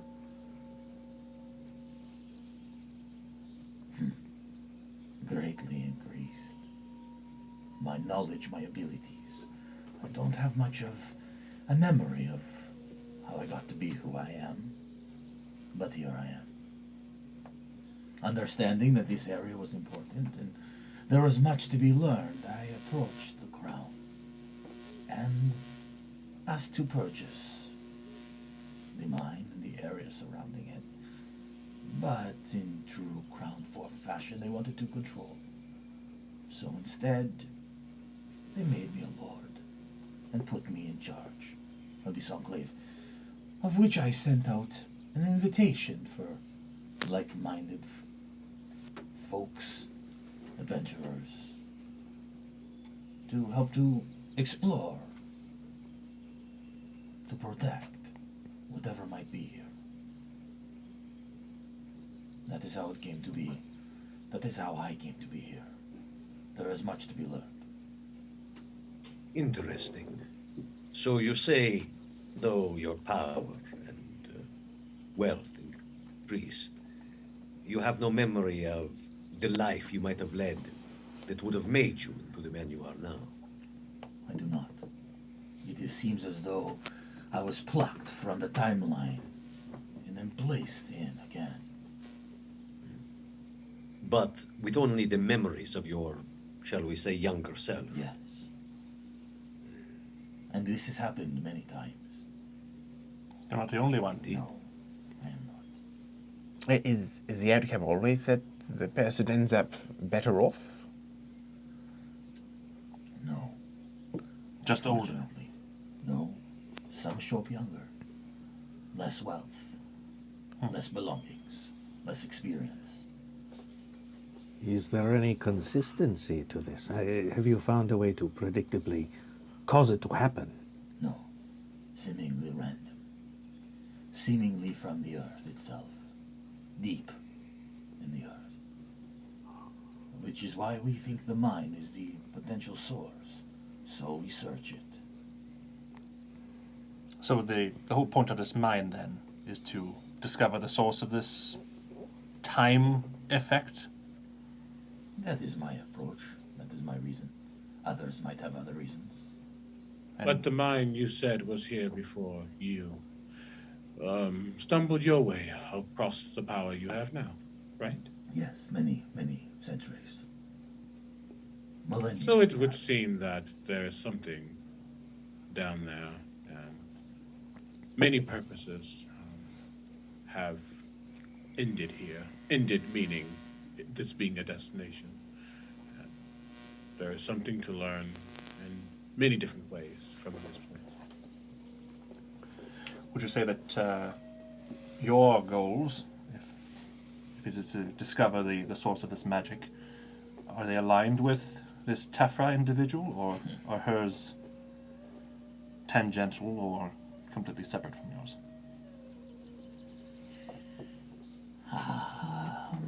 She is merely a cog in the wheel of the Empire. So she is here to see what we find and take what she believes the Empire may require. Study it, research it. She has not been much of an issue at all. She's been fairly helpful, but...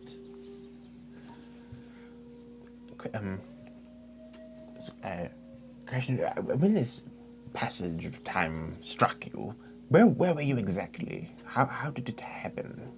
Yes, I was just south on the road before the clearing, before it opened up into the enclave. Yes, so you were just on the road, and then... Just at the edge, at the mouth, leading into the enclave. But it has happened to others. But not on the ground, not in the mines themselves. No, and it has happened to others all around, some below, some in their homes at night. Can I just kind of get an insight check on this whole sort of conversation so far? Sure. And would anything trigger, based on what Bolt knows from the laboratory in this conversation? Not bad. Ilias is also trying an insight check at the same time. Sure. And what are you trying to... I'm just... What are you trying to pull from it? Like, so if there's any connection? Yeah, between like the energy that would have caused this time slips. Arcana check. 18 for me on insight. Insight, okay. I kind of also want to do an Arcana check just to see, is there anything... Had I ever heard about anything similar to this? Yeah. Okay. Give me an Arcana check as well. I got 14. For your insight. I Okay. got a You nat don't think there's any 20. connection. There's no direct connection because what you found wasn't time-based. It wasn't anything temporal. It wasn't anything that affected time necessarily, except that it was an incubator. Yeah, which was the meant nature to- of the incubator Yeah. would cause the person. Yeah, in but it. nothing, no direct tie that you imagine. Like that has caused that thing has caused this. Right. You think that that's not necessarily a conclusion you're prepared to make. Right, but there could be a combination. What was your insight check, Mark? There was a 14 for Ilias. So I had a 14 and 18. 18. And what was your? As in, are you? Anybody else do an insight? I did. Not insight. No, I'm just listening. He doesn't have a reason to start looking into it just yet. Okay, with your 14, you feel like he's being completely honest, actually. Sorry, I And, had a 19. oh, 19, sorry. With the 14, that was Mark. Elias. Yeah. So Elias, with the 14, he's actually quite friendly, quite honest. You don't feel like he's holding anything from you. And it feels like he's quite flippant with his information. Like he has nothing to lose. Because he's gained so much and so quickly. With an 18 and 19, you guys sense that there's definitely tension between him and Tefra. And he's obviously not hid that, but that he is being honest about his story and about what he knows thus far. Okay. One further question, my lord. Have there been reports of unexplained monstrous activity in the region? Yes, much. Much. Originally, it was on kegs. Horrible insect-like creatures who sometimes came to the surface and have been known recently to be in the surrounding farmlands. The mines and the caves are riddled with holes made by them. But we've heard of other horrible creatures.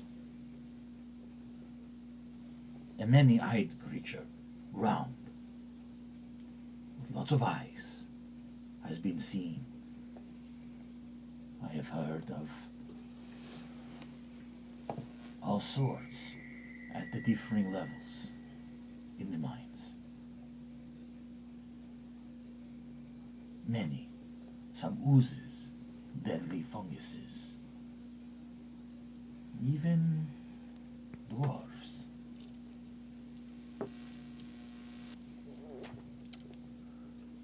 This contraption that Tefra found that she would like Bolt here to sort of bring back to functionality. Do you trust her intentions with it? What is this you speak of? This is what we were roped into. Yes. Some. Mm, I yeah. will let Bolt explain. Well, More his area of expertise anyway. Don't mind me. There was a laboratory, like a little secret laboratory that they found, and I discerned that it was constructed by ancient dwarves and for a very specific purpose. And just from the writings and the way everything looks like it fits together, I'm pretty sure that it's something that I might be able to reactivate if given the chance to go back down and make it. So, but the only thing is, we really don't know exactly what it would make once we activate it. Some sort of creature that would probably grow from small to large within the device. But I've kept most of this information from the Cerberus assembly because well, there's some hesitation as to that. But that's mostly him. But we're going to go back down. Yes, Interesting. This is the first time hearing of this. Would your conjecture be that this growing of the creature is somehow using the same sort of temporal energy? When I was down there, I didn't get any connection to some of the wildness that's going on, because I did a direct insight. I mean, a direct arcana on like the liquid that was like holding it and all that stuff. Did it seem tied to this type of magic? No, I didn't think so. Okay, I'll get. Then we just pipe up real quick and says, I am unsure if the two are connected in any way, shape, or form. It would just seem that there was an ancient civilization that was doing things that we can't necessarily comprehend. We could with time, but I don't think there's an immediate correlation. Yes, I think you said it right there. We could with time. I think that perhaps, to your point, Elias, that this contraption's laboratory may have been fabricated in order to start some sort of incubation process of a smaller creature, and then with the effect of time laid on it just from the nature of the mine and the area itself, it could cause the contraption to move time forward through just the magic of the time. So maybe even though they're not related, you could put them together, and that could be the effect, is to have whatever creature would be incubating wake up as an adult. So all this is to say, obviously our friend Bolt here is rather eager to bring this device back to functionality, and I will be very forthcoming about this. I am the one with the large reservations about assisting the Cerberus Assembly with such a, let's say, unknown and powerful, likely, piece of technology, knowing that, not fully understanding what they intend to do with it, and knowing that they can get up to some nefarious things. So I would appreciate your insight on this, and my whole thought process was to sort of bring you into the loop on this, as I would sooner trust a gentleman, a lord as yourself, before I would trust anybody in the Cerberus Assembly with something as influential and likely powerful as whatever this technology is. Point of interesting order. Gentleman is a loose term. Point of interesting order. And I look at Lord Storm and I say, I don't know you, and I'm sure you have vast power and wealth and influence. So I say this very openly, that I don't say this to knock your abilities. But it's interesting you trust the individual who got their powers on a whim a lot more than something else. We know nothing about this Storm individual. And as I look at him, literally, and he seemingly doesn't know how he got his power, and yet you blindly trust that.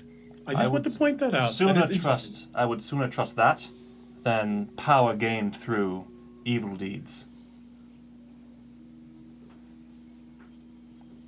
And you continue. I'm just amused right now. That's all. Further question, Lord Storm. Are we aware of any instances in which someone was killed outright by this effect? Aged past their point of their death, for example. Or perhaps it's quite the opposite, aged before their birth. Either way, non-existence. Yes, that has not been observed, of my understanding. What did I learn with that Arcana check? What was it again? Nat 20. Forged.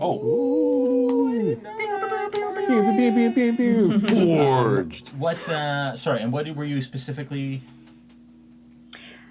This instance with the altering of time on people, had I heard about it before? What would I know about it?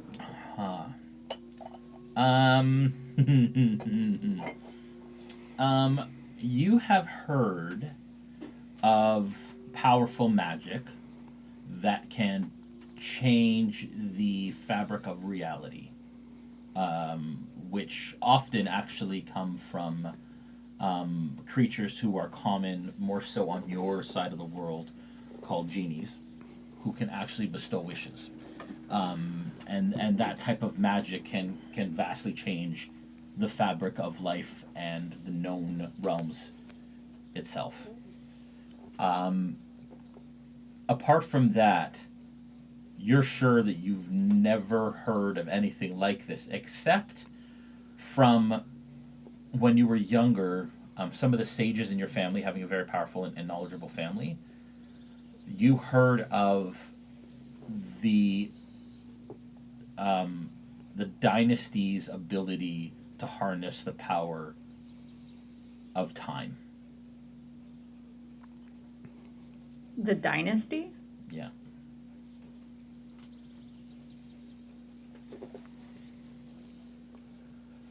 I'm just going to bank that info. Yeah, and because of this... While this is all happening. Because of this, of your kind of newer time in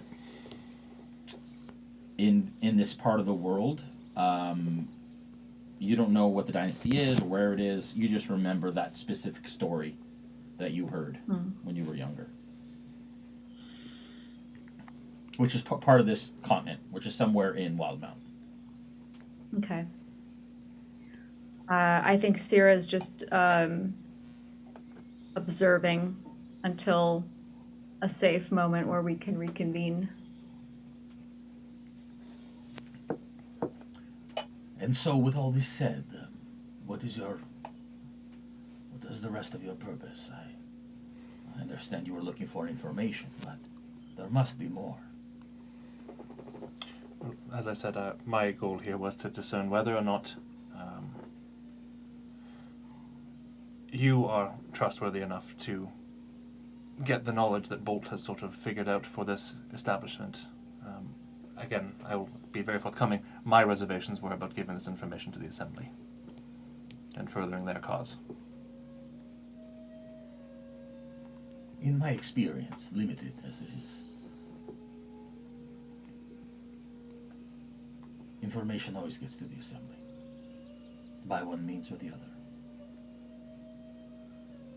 Hiding it is just your life. They are serious about that sort of thing. And the way I look at it, we are only here for a certain amount of time. I have been given this gift. I am going to use it for what I believe is my purpose. It could be taken as easily as it was given. So yes, and he looks directly at you, Zin. You can say that I just happened or stumbled upon the abilities that I have. I prefer to call it fate. I prefer to call it the natural way of things. The selection of fate, which has also brought you all here. I want to interject really quickly. I seriously meant no ill will in my words. It's just stating the truth. And you're correct. It is quite fateful that we are all here, that you gained your power, that we even met Gregory, or that they met me. I am quite new as well. I just like to see the intrigue in all things, and this is quite intriguing. I will also say that from my understanding overall, we are not calling this place a final destination in any way, shape, or form. We came through to potentially rest, get some hot beverages or cold beverages, spiky potentially, or get some food in our system, potentially some rations and things to help us on our way to Komoda. And just so happened, as we were learning about this place, we stumbled upon Lady Tefra, who told us about what was going on. That is our reasoning for being much more involved than we intended to. Insight check. And did it. 26. Ooh. Whoa! I'm gonna do a deception just to see how much. Yeah. Doesn't You can go roll through. whatever I'm you doing want it in. secretly. No, I roll it here. No, that's 10. Most of that was true. The only thing that was not true was how we met Lady Tefra. Okay. He said we stumbled upon her. So you would catch that in the speech, how it's very fluidic and kind of flowy. There was a slight catch in that moment.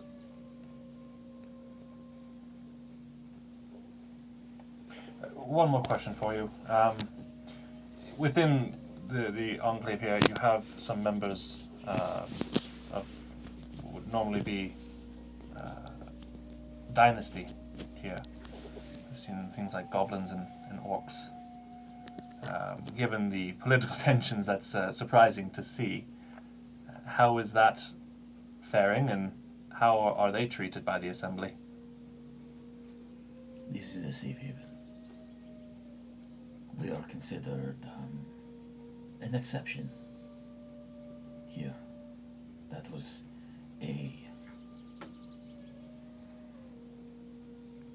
compromise.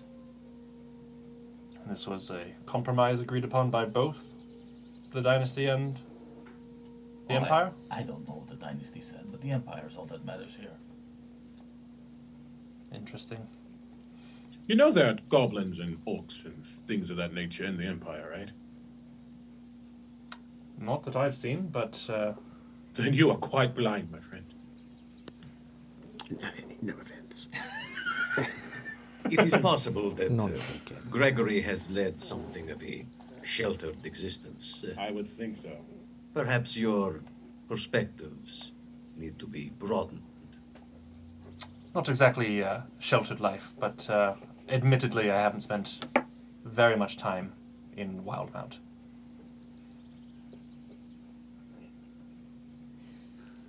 I just speak as someone who is partially not as human as I potentially seem. That people are not, what's the word? Just because someone looks a certain way doesn't mean they don't belong. And I want to make sure that's not the narrative we are spinning.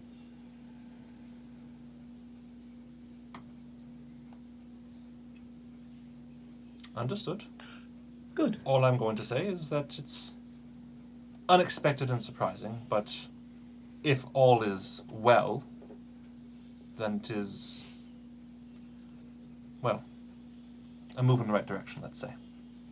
Yes. And again, my doors are always open. The enclave always is a welcome place for you. If you ever need a place to come and stay, please don't hesitate. Much appreciated. Thank you very kindly. Thank you for your time, Lord. Bolt? I will, if this is what you want to do, then so be it.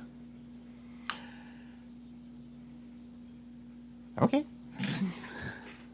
I won't say I still don't have reservations about assisting the Assembly, but knowing that at least perhaps someone like this gentleman here, whether or not he goes by gentleman or not. Depends. It's promising to know that someone like him is at least got an eye on things. Yes, from one displaced noble to another. Thank you for your information and hospitality. Yes, of course. And I'm sure Lady Tefra will debrief me soon on the activities of the day. And you can trust me when I say that you have my word, that what is happening here is in the best interests of the Empire and of the people within it. Only the Empire? Yes. Noted. Insight? Yes. Yeah, I'm gonna jump on that one. Why as well. not? Hey, why not? 23. 5. And he's going to do an insight on that last question you just asked him. Only the Empire? Yeah. Sure. 28. What's he looking to glean? Why did you say only the Empire if you're from the Empire? I didn't say I was from the Empire. I know. But in saying only the Empire, was just like, what Referencing does that... Given the course of the conversation, he would likely infer that I was referencing the dynasty. Asking if it would benefit the dynasty as well. Well, yeah. Okay. Yeah. Because he said the Empire, and I Yeah. asked if it's only benefiting the Empire. Yeah. Which would not include the dynasty. Yes. So. Okay. He would infer that I was referencing the dynasty in that question. Yeah. What were all the insight checks on that? 5. 21. 21. Ooh. 13 for 13. someone who is brought along to do insight checks. We all do an insight checks, then Whatever mine's you an want. 18. I haven't done any this entire time. That's Yeah. a 21. Okay. 23 for me. Okay. Anybody over a 20, you get the sense that he said what he was supposed to say in that moment. Yeah. The rest of you feel like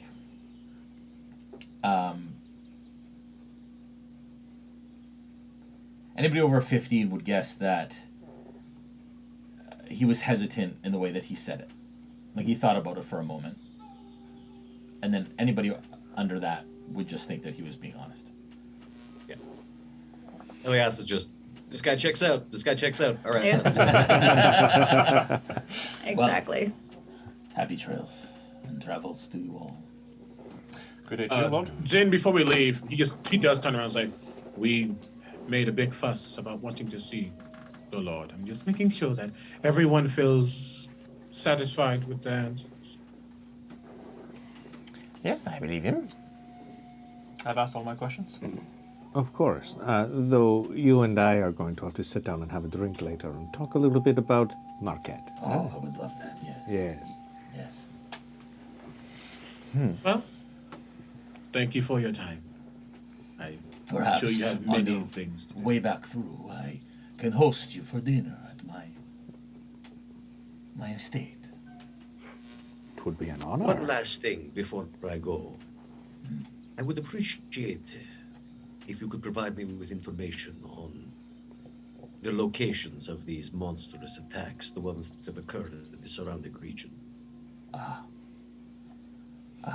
If you speak to the Watchmaster, he will give you the information, and I will let him know that you are coming.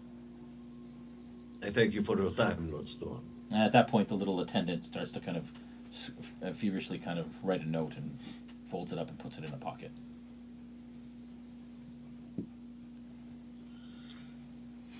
Are we satisfied? I turn to Gregory. I've said I've asked all my questions, so I would say I'm satisfied. Yes, and then you should get back into the mine first thing in the morning.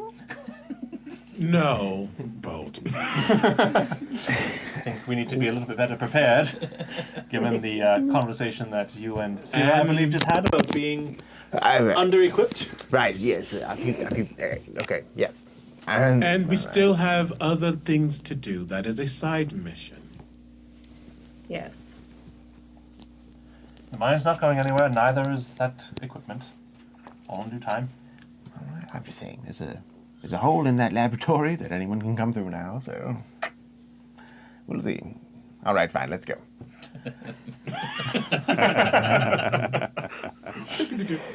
That's great.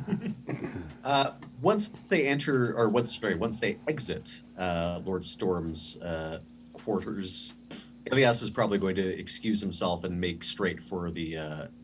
You said it was the Watchman or the Watchmaster.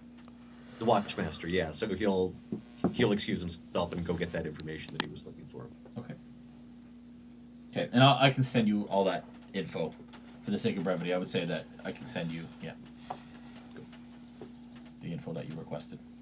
And on your way out, I would say that the attendant takes that note out and hands it to you to hand to the Watchmaster.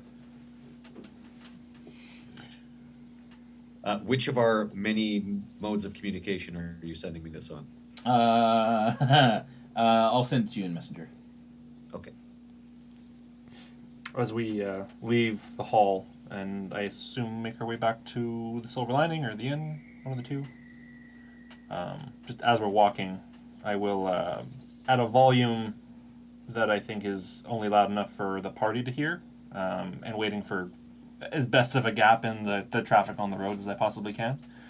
I will pipe up and say, I don't know about you all, and I understand that your reservations were not as large as mine, but that felt a little scripted.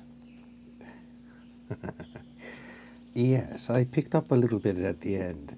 It seemed like he responded in a predictable way, as though, like you say, scripted, yes. Like you knew the answer already. Yes. Well, I have a plausible idea as to why it felt that way. I did feel it myself. Why is that? He stumbled across power. He went to the crown to say, hey, this thing is here. Whatever the conversation was, they said, I want to keep a watch on it. So you just become a lord and keep a watch and protect it. But we still own this place. So, though he is not the assembly, looking at Gregory, he is still employed by the crown. So of course, he doesn't have the final say.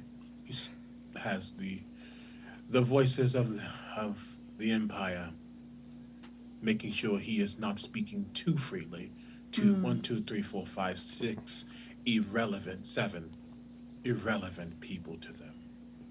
Yes, that is very true. So to keep control of the situation. Or just not lay out the cards to individuals who just roamed into this space with no purpose, no power of their own. Not saying we aren't useful. Iris, Elegant Bolt, you have your use very clearly. We all do. But to the Empire, we are specs. So, barging into an office of a lord, asking for questions, for answers to questions, if we really think we would get straightforward answers, then we are quite mistaken. I never expected to get straightforward answers, but I expected to get a sense of the people running this place, and, well, it didn't assuage my concerns. But I realize that I'm not going to be able to convince the rest of you otherwise, so I will do what I can to protect you all, as I have grown some level of fondness for you. But I don't think it's a good idea to assist any further. It's funny. Some time ago,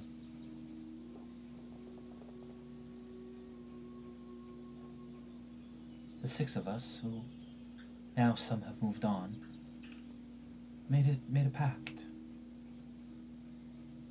We said no more secrets. You're right. And I feel like we've come away from that. And that makes me sad. Well, there are some secrets, I believe.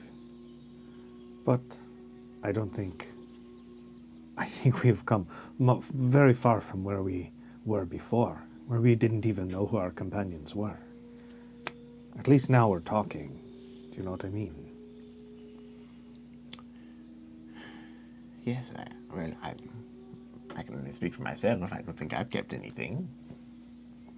I also believe I've been quite honest with everyone, at least as far as they care to know.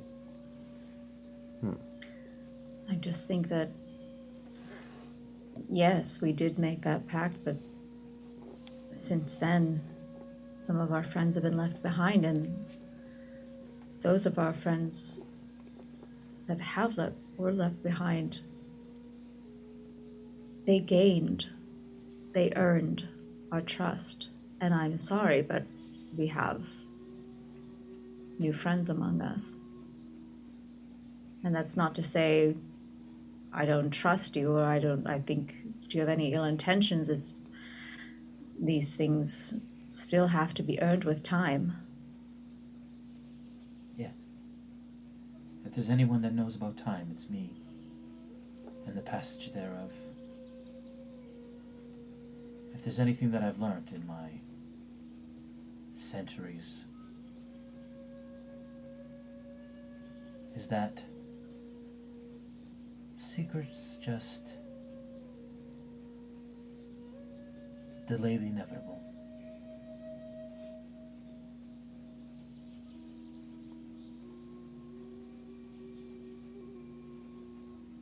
Perhaps, but I think this is, well, I think it's a bit all over our heads, to be quite honest. Given what came out of that mine, I don't even think we should be going back down there for our own health and safety. But, We're better equipped. well, I mean, that was only 3 of those creatures, and if there's more further down that's making its way up, I don't necessarily think that we are the most experienced group to be dealing with these threats. But, as I said, if you feel very strongly about getting this contraption up and running and satiating that curiosity, which I know, I understand that, then I think, at least for myself, and I think I can speak for the rest of everybody here, that they would do their best to protect you if we go back down there. Yes, well, I appreciate it very much. I do it for you, though, not for them. And by them, I mean Tefra, the assembly. Understood.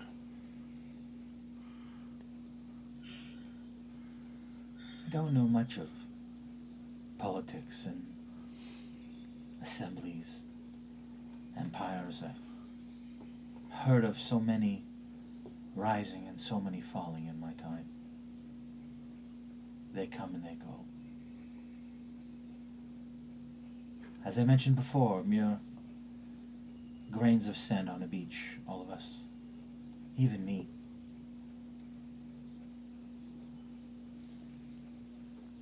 But I tell you that what we step into and what we walk towards could be far more dangerous. More dangerous than what we walk away from? Because we have come from great danger. We have made powerful enemies. Very powerful enemies that seek to destroy us. Those of you who are new here, you may not know the whole story, but the Revelry is out to get us. The Clovis Concord is out to get us. We are not safe. Though we are safer here than we've been in a long time. If people don't take notice of you, then are you really ever making a difference? Now that is a good question. I think we're making a difference. What do you all think? Obviously, we have made the right kind of enemies. I would not say that we have pissed off anybody but the worst. I suppose you're right in that. What is the purpose of, beyond satiating your curiosity, what is the purpose of helping them here? I thought we had a goal of helping, I believe it's Yanil, to get to Komoda. Yes. Right. Does this, going in this mine and fixing this thing for this, does it align with anybody here's goal? Does anybody here want to do it for their own personal gain or personal reasons beyond just, and I'm not saying that curiosity is not a good thing. I understand that. But beyond curiosity, is there a point to doing any of this? Well, Yanil was quite vocal in her following fate and destiny, and she believes that there is something here for us. I don't think we would have stayed here this long or done these things if it was not for her. I don't think that's necessarily true. I think we all took a good job from Lady Tefra to get some coin. But, and I look at Yanil, that is the question that's been on my mind. Do we stay here, or do we follow your original goal to go to Komoda? It would seem that most of us are them, I will say, and I'm kind of following, are keen in helping you with your goals. And it would seem that your goals aren't necessarily split, but you have gotten an interest in this place. And if you want us to stay, then I guess we stay. But it would seem it does hinge on what you believe fate to draw us to. I am merely a seer. I see into what fate might bring. Fate is the great equalizer. It makes fools of all of us. And frankly, I had some interest about what was happening here, and I feel like I've received the information that I need. The insight that I would seek from a place like this. I am ready to move on, but I am not the leader of this group. I am merely what has brought them together.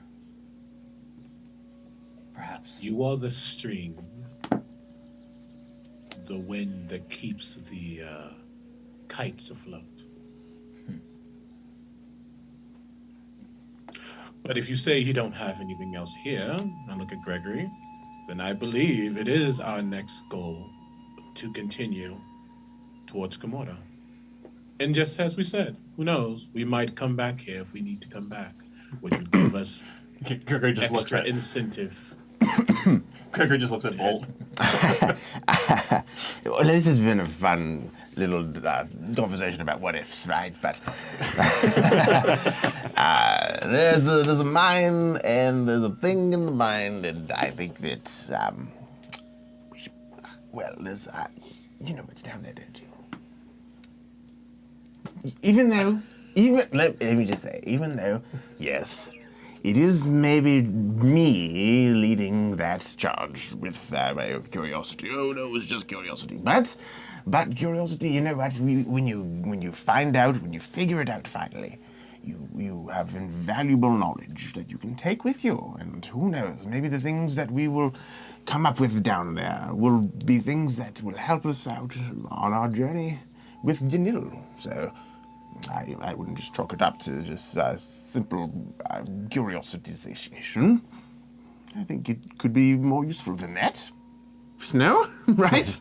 Well, you know what they say about curiosity and cats. Of course I want to go down there. Are you crazy? Yes, there's more to discover. What, Elias, what sort of insights were you able to glean, if anything? You were rather, let's say, neutral in this, having very little, experience one way or the other here so far. So, you're able to. If you speak of Lord Storm, he seemed to be honest to me. Me too. That guy checks out. He's fine. What does anyone know about this dynasty that he spoke of? I would assume I know some of the dynasty. Jason? Yeah, some. Okay. Some. Yeah. I will admit here that I am probably more familiar with the dynasty than most others in this group. So if you have questions, I can try to answer them, but I won't say that I'm an expert or anything like that.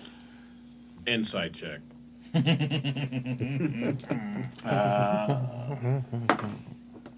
Ooh. Okay. What's your roll? Or what do you want to know? Oh, you said you are familiar with this more than most, and you have been like so clearly not stating where you're from. Yep. So I'm wondering if this is like, oh, you know a lot more about the dynasty than you're hinting. You get that vibe for sure. Yeah. And okay. This is not PvP in any way, shape, or form. But, although, here at RealmSmith, we welcome PvP. No, but I think spoken with the champion on the cast. I think as you say that, I just look over and the wind just kind of picks up underneath your chin and lifts it ever so slightly. Okay. And I say, now, you led with such an interesting piece of information. Why hold out? Like I said, I will answer the questions that I can for you. The one thing I will say right off the top is that this whole time magic thing does reference quite a bit to what the dynasty is known to be able to do. Explain. Well, they dabble in time magic, which is something that even that Lord Storm referenced. Oh, hold on a second. Our friend Bacalhau, he used magic that could alter time in slight ways. It would seem you also channel some sort of energy to harness. Well, I mean, I don't know if it's time. I just bring other versions of me out from places that are not here.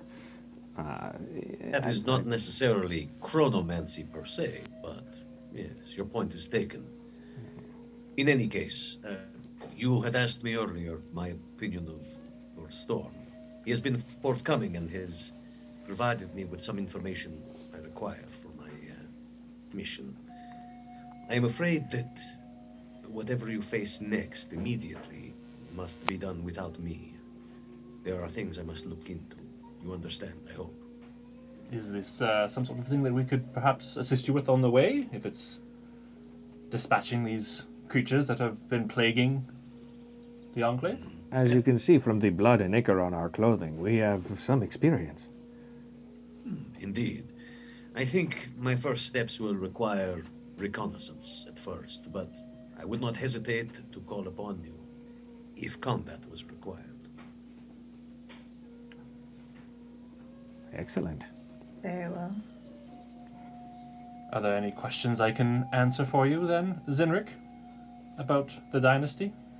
Oh, I have many, a plethora.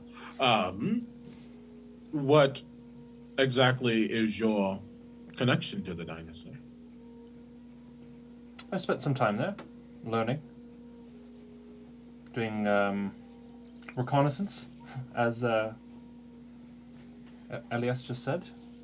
So reconnaissance for yourself? For those who pay me. Mercenary work and the espionage of ways. Interesting. Okay. But I will say that this also led me to many places, not just the dynasty, as I've said, and I will be truthful in that I have been to many places in this world, including Taldora and Marquette. It is not exclusively in the dynasty, but time has been spent there, which is why, as I say, I might have a little bit more insight into what happens there than those who have not spent time in the dynasty.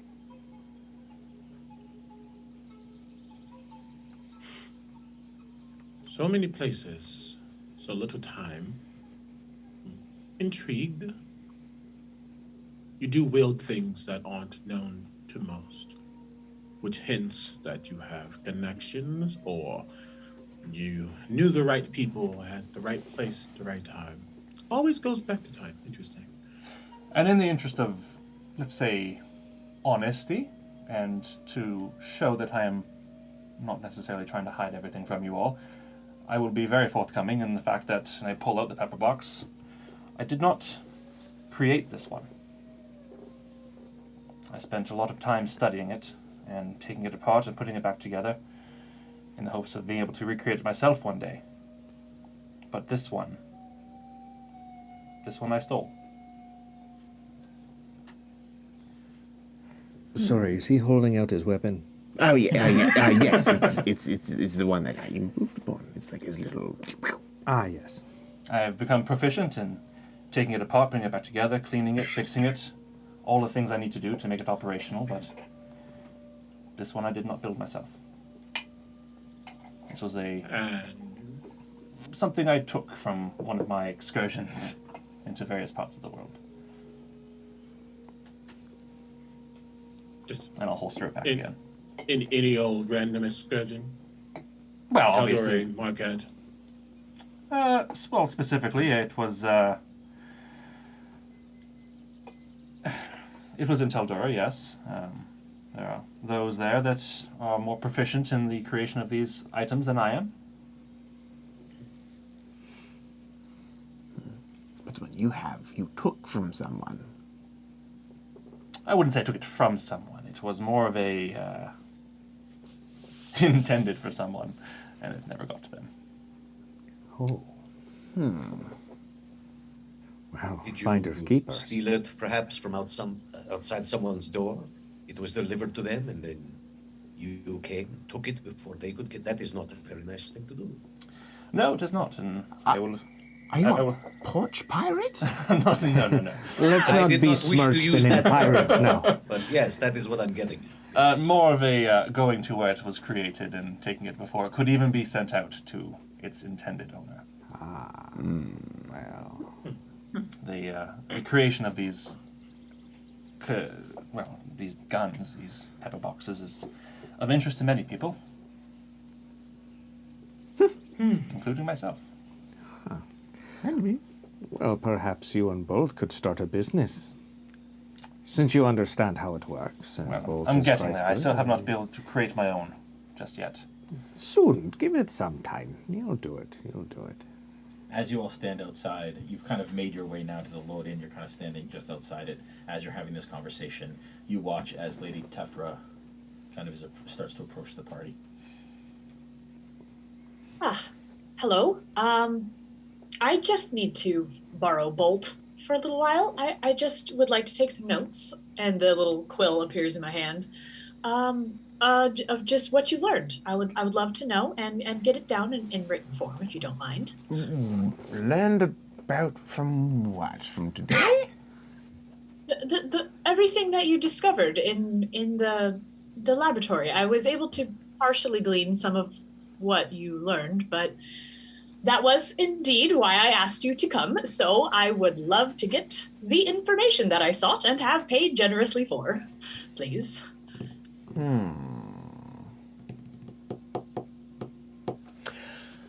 Right. Well, wouldn't it be better if I just showed you? Indeed, that would also work. Because I think we're all in very much accord that we're going back down. Everyone's... We're not going back down now. Anyway. Okay. Well, not this very minute. Right? No, we'll do some things and get some stuff, but we're gonna get back down. And so the only thing is, I'm worried. What if I give you all the instructions on hand, and then before we can reach, someone's already gone down and done it for us. Oh, that would be so bad for me. Right. So just you can put that quill away, that little parchment, and we'll just all go and discover it at the same time. It was my understanding that you were going to Comorda. I don't know that I can put my research on hold for an unknown number of weeks, you understand. As somebody who has a kinship in enthusiastically studying things, I don't want to wait. You must understand. Well, believe me, I understand more than you know. I would certainly not like to wait either. Maybe just give me like the rest of the day just to, grease some wheels on the rest of the party. Some of them are just a little bit on the fence still. Gregory, I'm assuming. Well, Hello. He's always got his reservations, Gregory. I appreciate who is honest and doesn't pretend to be kind while not being kind. So I respect that. You can't please everybody, but I have paid for your services, and I would like to have that information, please. As much as I would like to stick around for the rest of this scintillating negotiation between these two parties, I did not experience any of the things these people did down in the mines, and so I do not think I have anything useful to impart to you, lady. I will take my leave. And to all of you, I wish you safety and luck. We will meet again. Well, all right. I appreciate your insight. Sorry? Elias. I appreciate your insight, Elias, for the time that you were able to stick around, and well, I hope we cross paths again. I thought you were saying you were actually making an insight roll to see if you really wished you luck or not. No. Okay. He nods to everyone in turn, and you see him walk towards. He basically shoulders his belongings and walks towards the horse that he arrived on. As he walks away, he kind of stares on for a bit and then looks back at Bolt in the group, but looks at Bolt. I'm not sure exactly what your reservations are other than application. But the unfortunate truth is you did do a service and she did pay you. And it would be quite literally a crime to not give what was paid for. So I would at least share notes.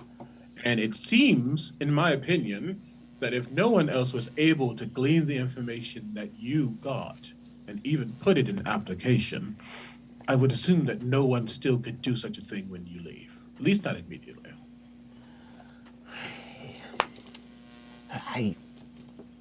To be really honest with you, I just wanted to be the one who makes it. But you're right. There's a lot that goes into it more than can be explained just through pen and paper. And I suppose that we have been compensated already. All right, fine. I mean, Bolt. We could stay one more day if we feel it's necessary. I don't want to be the one that holds you back from understanding more of what is happening here. Oh no, nobody wants to be that person. One day, well, okay, another day.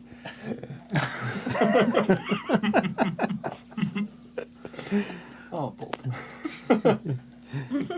I mean, we perhaps spend the night and then decide when we leave on the morrow. Fair. I think a good night's rest to sleep on all these scintillating revelations would be a good idea. Yes. Right.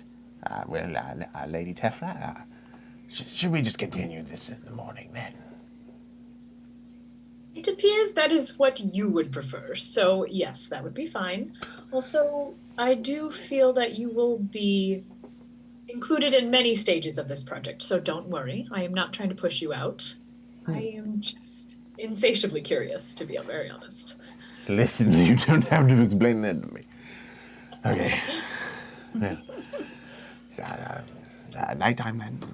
What day is it? Enjoy the enclave for this evening. Mill about, meet some of our people, and come find me in the morning. Very good. And it's... What time is it? Like still noon. No. I said it's almost dinner time. No, you spent time walking the enclave. We started. Yeah, we had lunch and then we went shopping potentially, but we sped through that. Yeah. So you guys are nearing dinner time. I would say at this point it's supper time. The shops have all closed. So good. Then, we will meet you in the morning. I'm sure you two smart individuals will exchange your information, and then we will figure out if we stay longer, if we go to Comorder and come back, all those details. And that will be that. Excellent. Then I will see you in the morning. And I do look forward to working together, as opposed to some people who just got things for free. She starts to mumble as she walks away. Ooh. At this point, I would like everyone in the party, not Elias because he has left, to make a wisdom saving throw, please. What? Ooh. I got out just in time. I get advantage on these. Oh, no, it is rolling. Okay. 19. That's a 15 for me. It is a 15 as dirty well. 20 for me. 9. Thought there was going to be more to that. 9. I would like everyone that rolled over a 15. No, Over or including? I'm going to say anyone over a 10. Sorry. Sorry, there's only one 9, right? There's only one person under? Okay. No, I don't. I think Bo probably too. Okay, this is what we're going to do. Anyone over a 15, I want you to roll a d20 with advantage. Pick the highest number. Is that including me? I got the 15. Can I know if I failed or saved first? Because that's the problem. You saved. I did? Yeah. Okay. Because do I? Since I got 15, do I roll 2 or no? What's that? I got a 15. Am I in that group? Is it meet or beat? That they roll again? Yeah. It's meet or beat. Yeah. Okay. I was trying to figure out. I don't know what this is. So you asked us to roll. I rolled a 19 and a 20. Wow. Ooh. With advantage. With advantage, so it's a 20. Natural 20? Mm-hmm. Man, I rolled an dice. 18 and a 2. Listen, my dice only want to give me 1s or 20s, so... At the bottom of the Yeah. page, I want you to read that just to let me know if that comes into effect in any way, shape, or form. You didn't use this already? It's a short rest, I believe. No, I know, but have you used it? Did you use it since your short rest when you went down? No. No. Okay.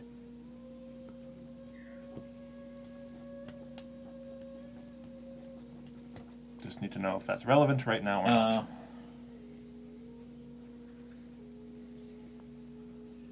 You passed it. Okay.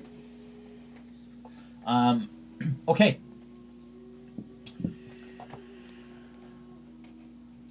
Sorry, so who got over 15 and rolled?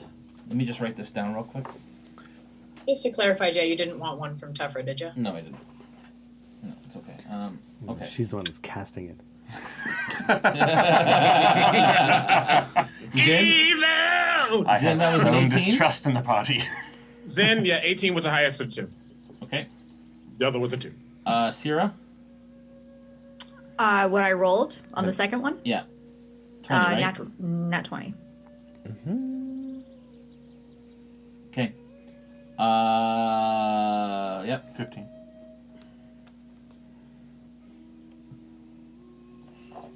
Snow? 12. Bolt? I failed my wisdom save. 9, right? Yeah. 9. I failed my wisdom save. Okay. Sounds like a song. It sounds like a meme song that you could make something out of. I failed my wisdom save. I failed my wisdom save.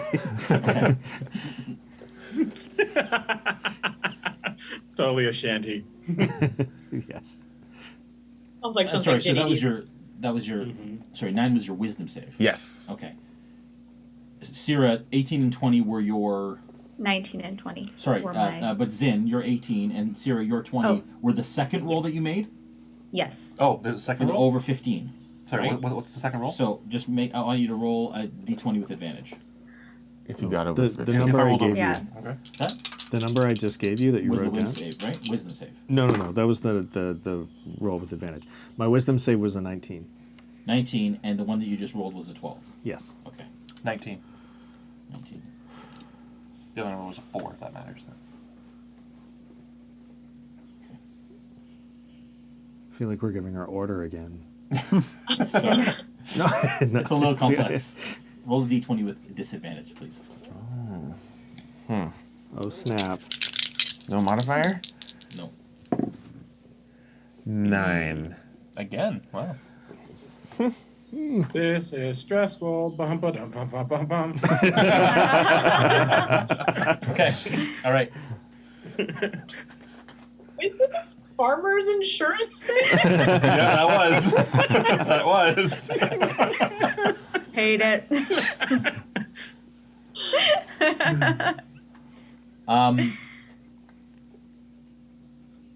In that moment, you all feel and hear a thum thum that, like, you imagine reverberates the ground around you, like under you. And it's a dual kind of thump.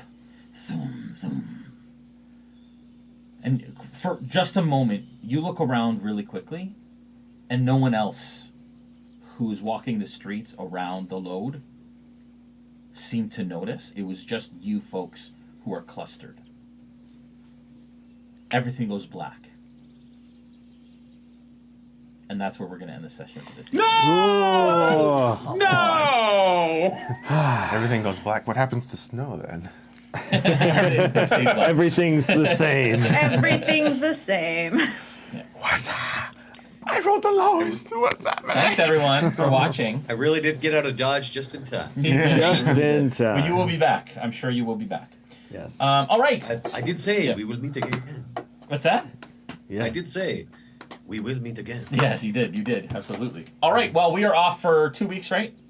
Yeah, so we're off for the 21st of March, and we're back. And then we're back for the 28th. So we will see you all then, and then we are back for the finale in April. No, there's another episode before that. Finale's on the 4th Yes, that's of April, right. That's and then right. Finale's 4th of April 11th. is 11. Episode 12 is on April of something or other after that. 12 on the 11th. Yes. 11 on the 4th. Other way. No. Yes. Something like Episode 11 is on We April have 4th. episodes coming. Finale's on Very April great. 11th. Yeah. April 11th is the finale. We're heading off next towards week. it. Very, very exciting. We're off next It's week. not late. It's And fine. it's crazy. It's awesome. Love you all. Thanks for watching. You guys have a wonderful time. Thank you, Mark, for your time. thanks for having me. Appreciate you having us, being with us. It wasn't a action-heavy episode by any means. But I want to see Elias Yeah. like carve it up as a it'll come. It'll come. Don't you All worry. you've seen him do is eat dumplings and have a bath. Which both were very impressive. You did it with style, I must say. Yes. You did it with style. Hillary, thank you so much for joining us as Zephyra. Really, really appreciate that. Everyone at home, thank you as well. Tefra. I said Zephyra again. Man. All right. Love you guys. We'll see you in a bit. And bye. Bye.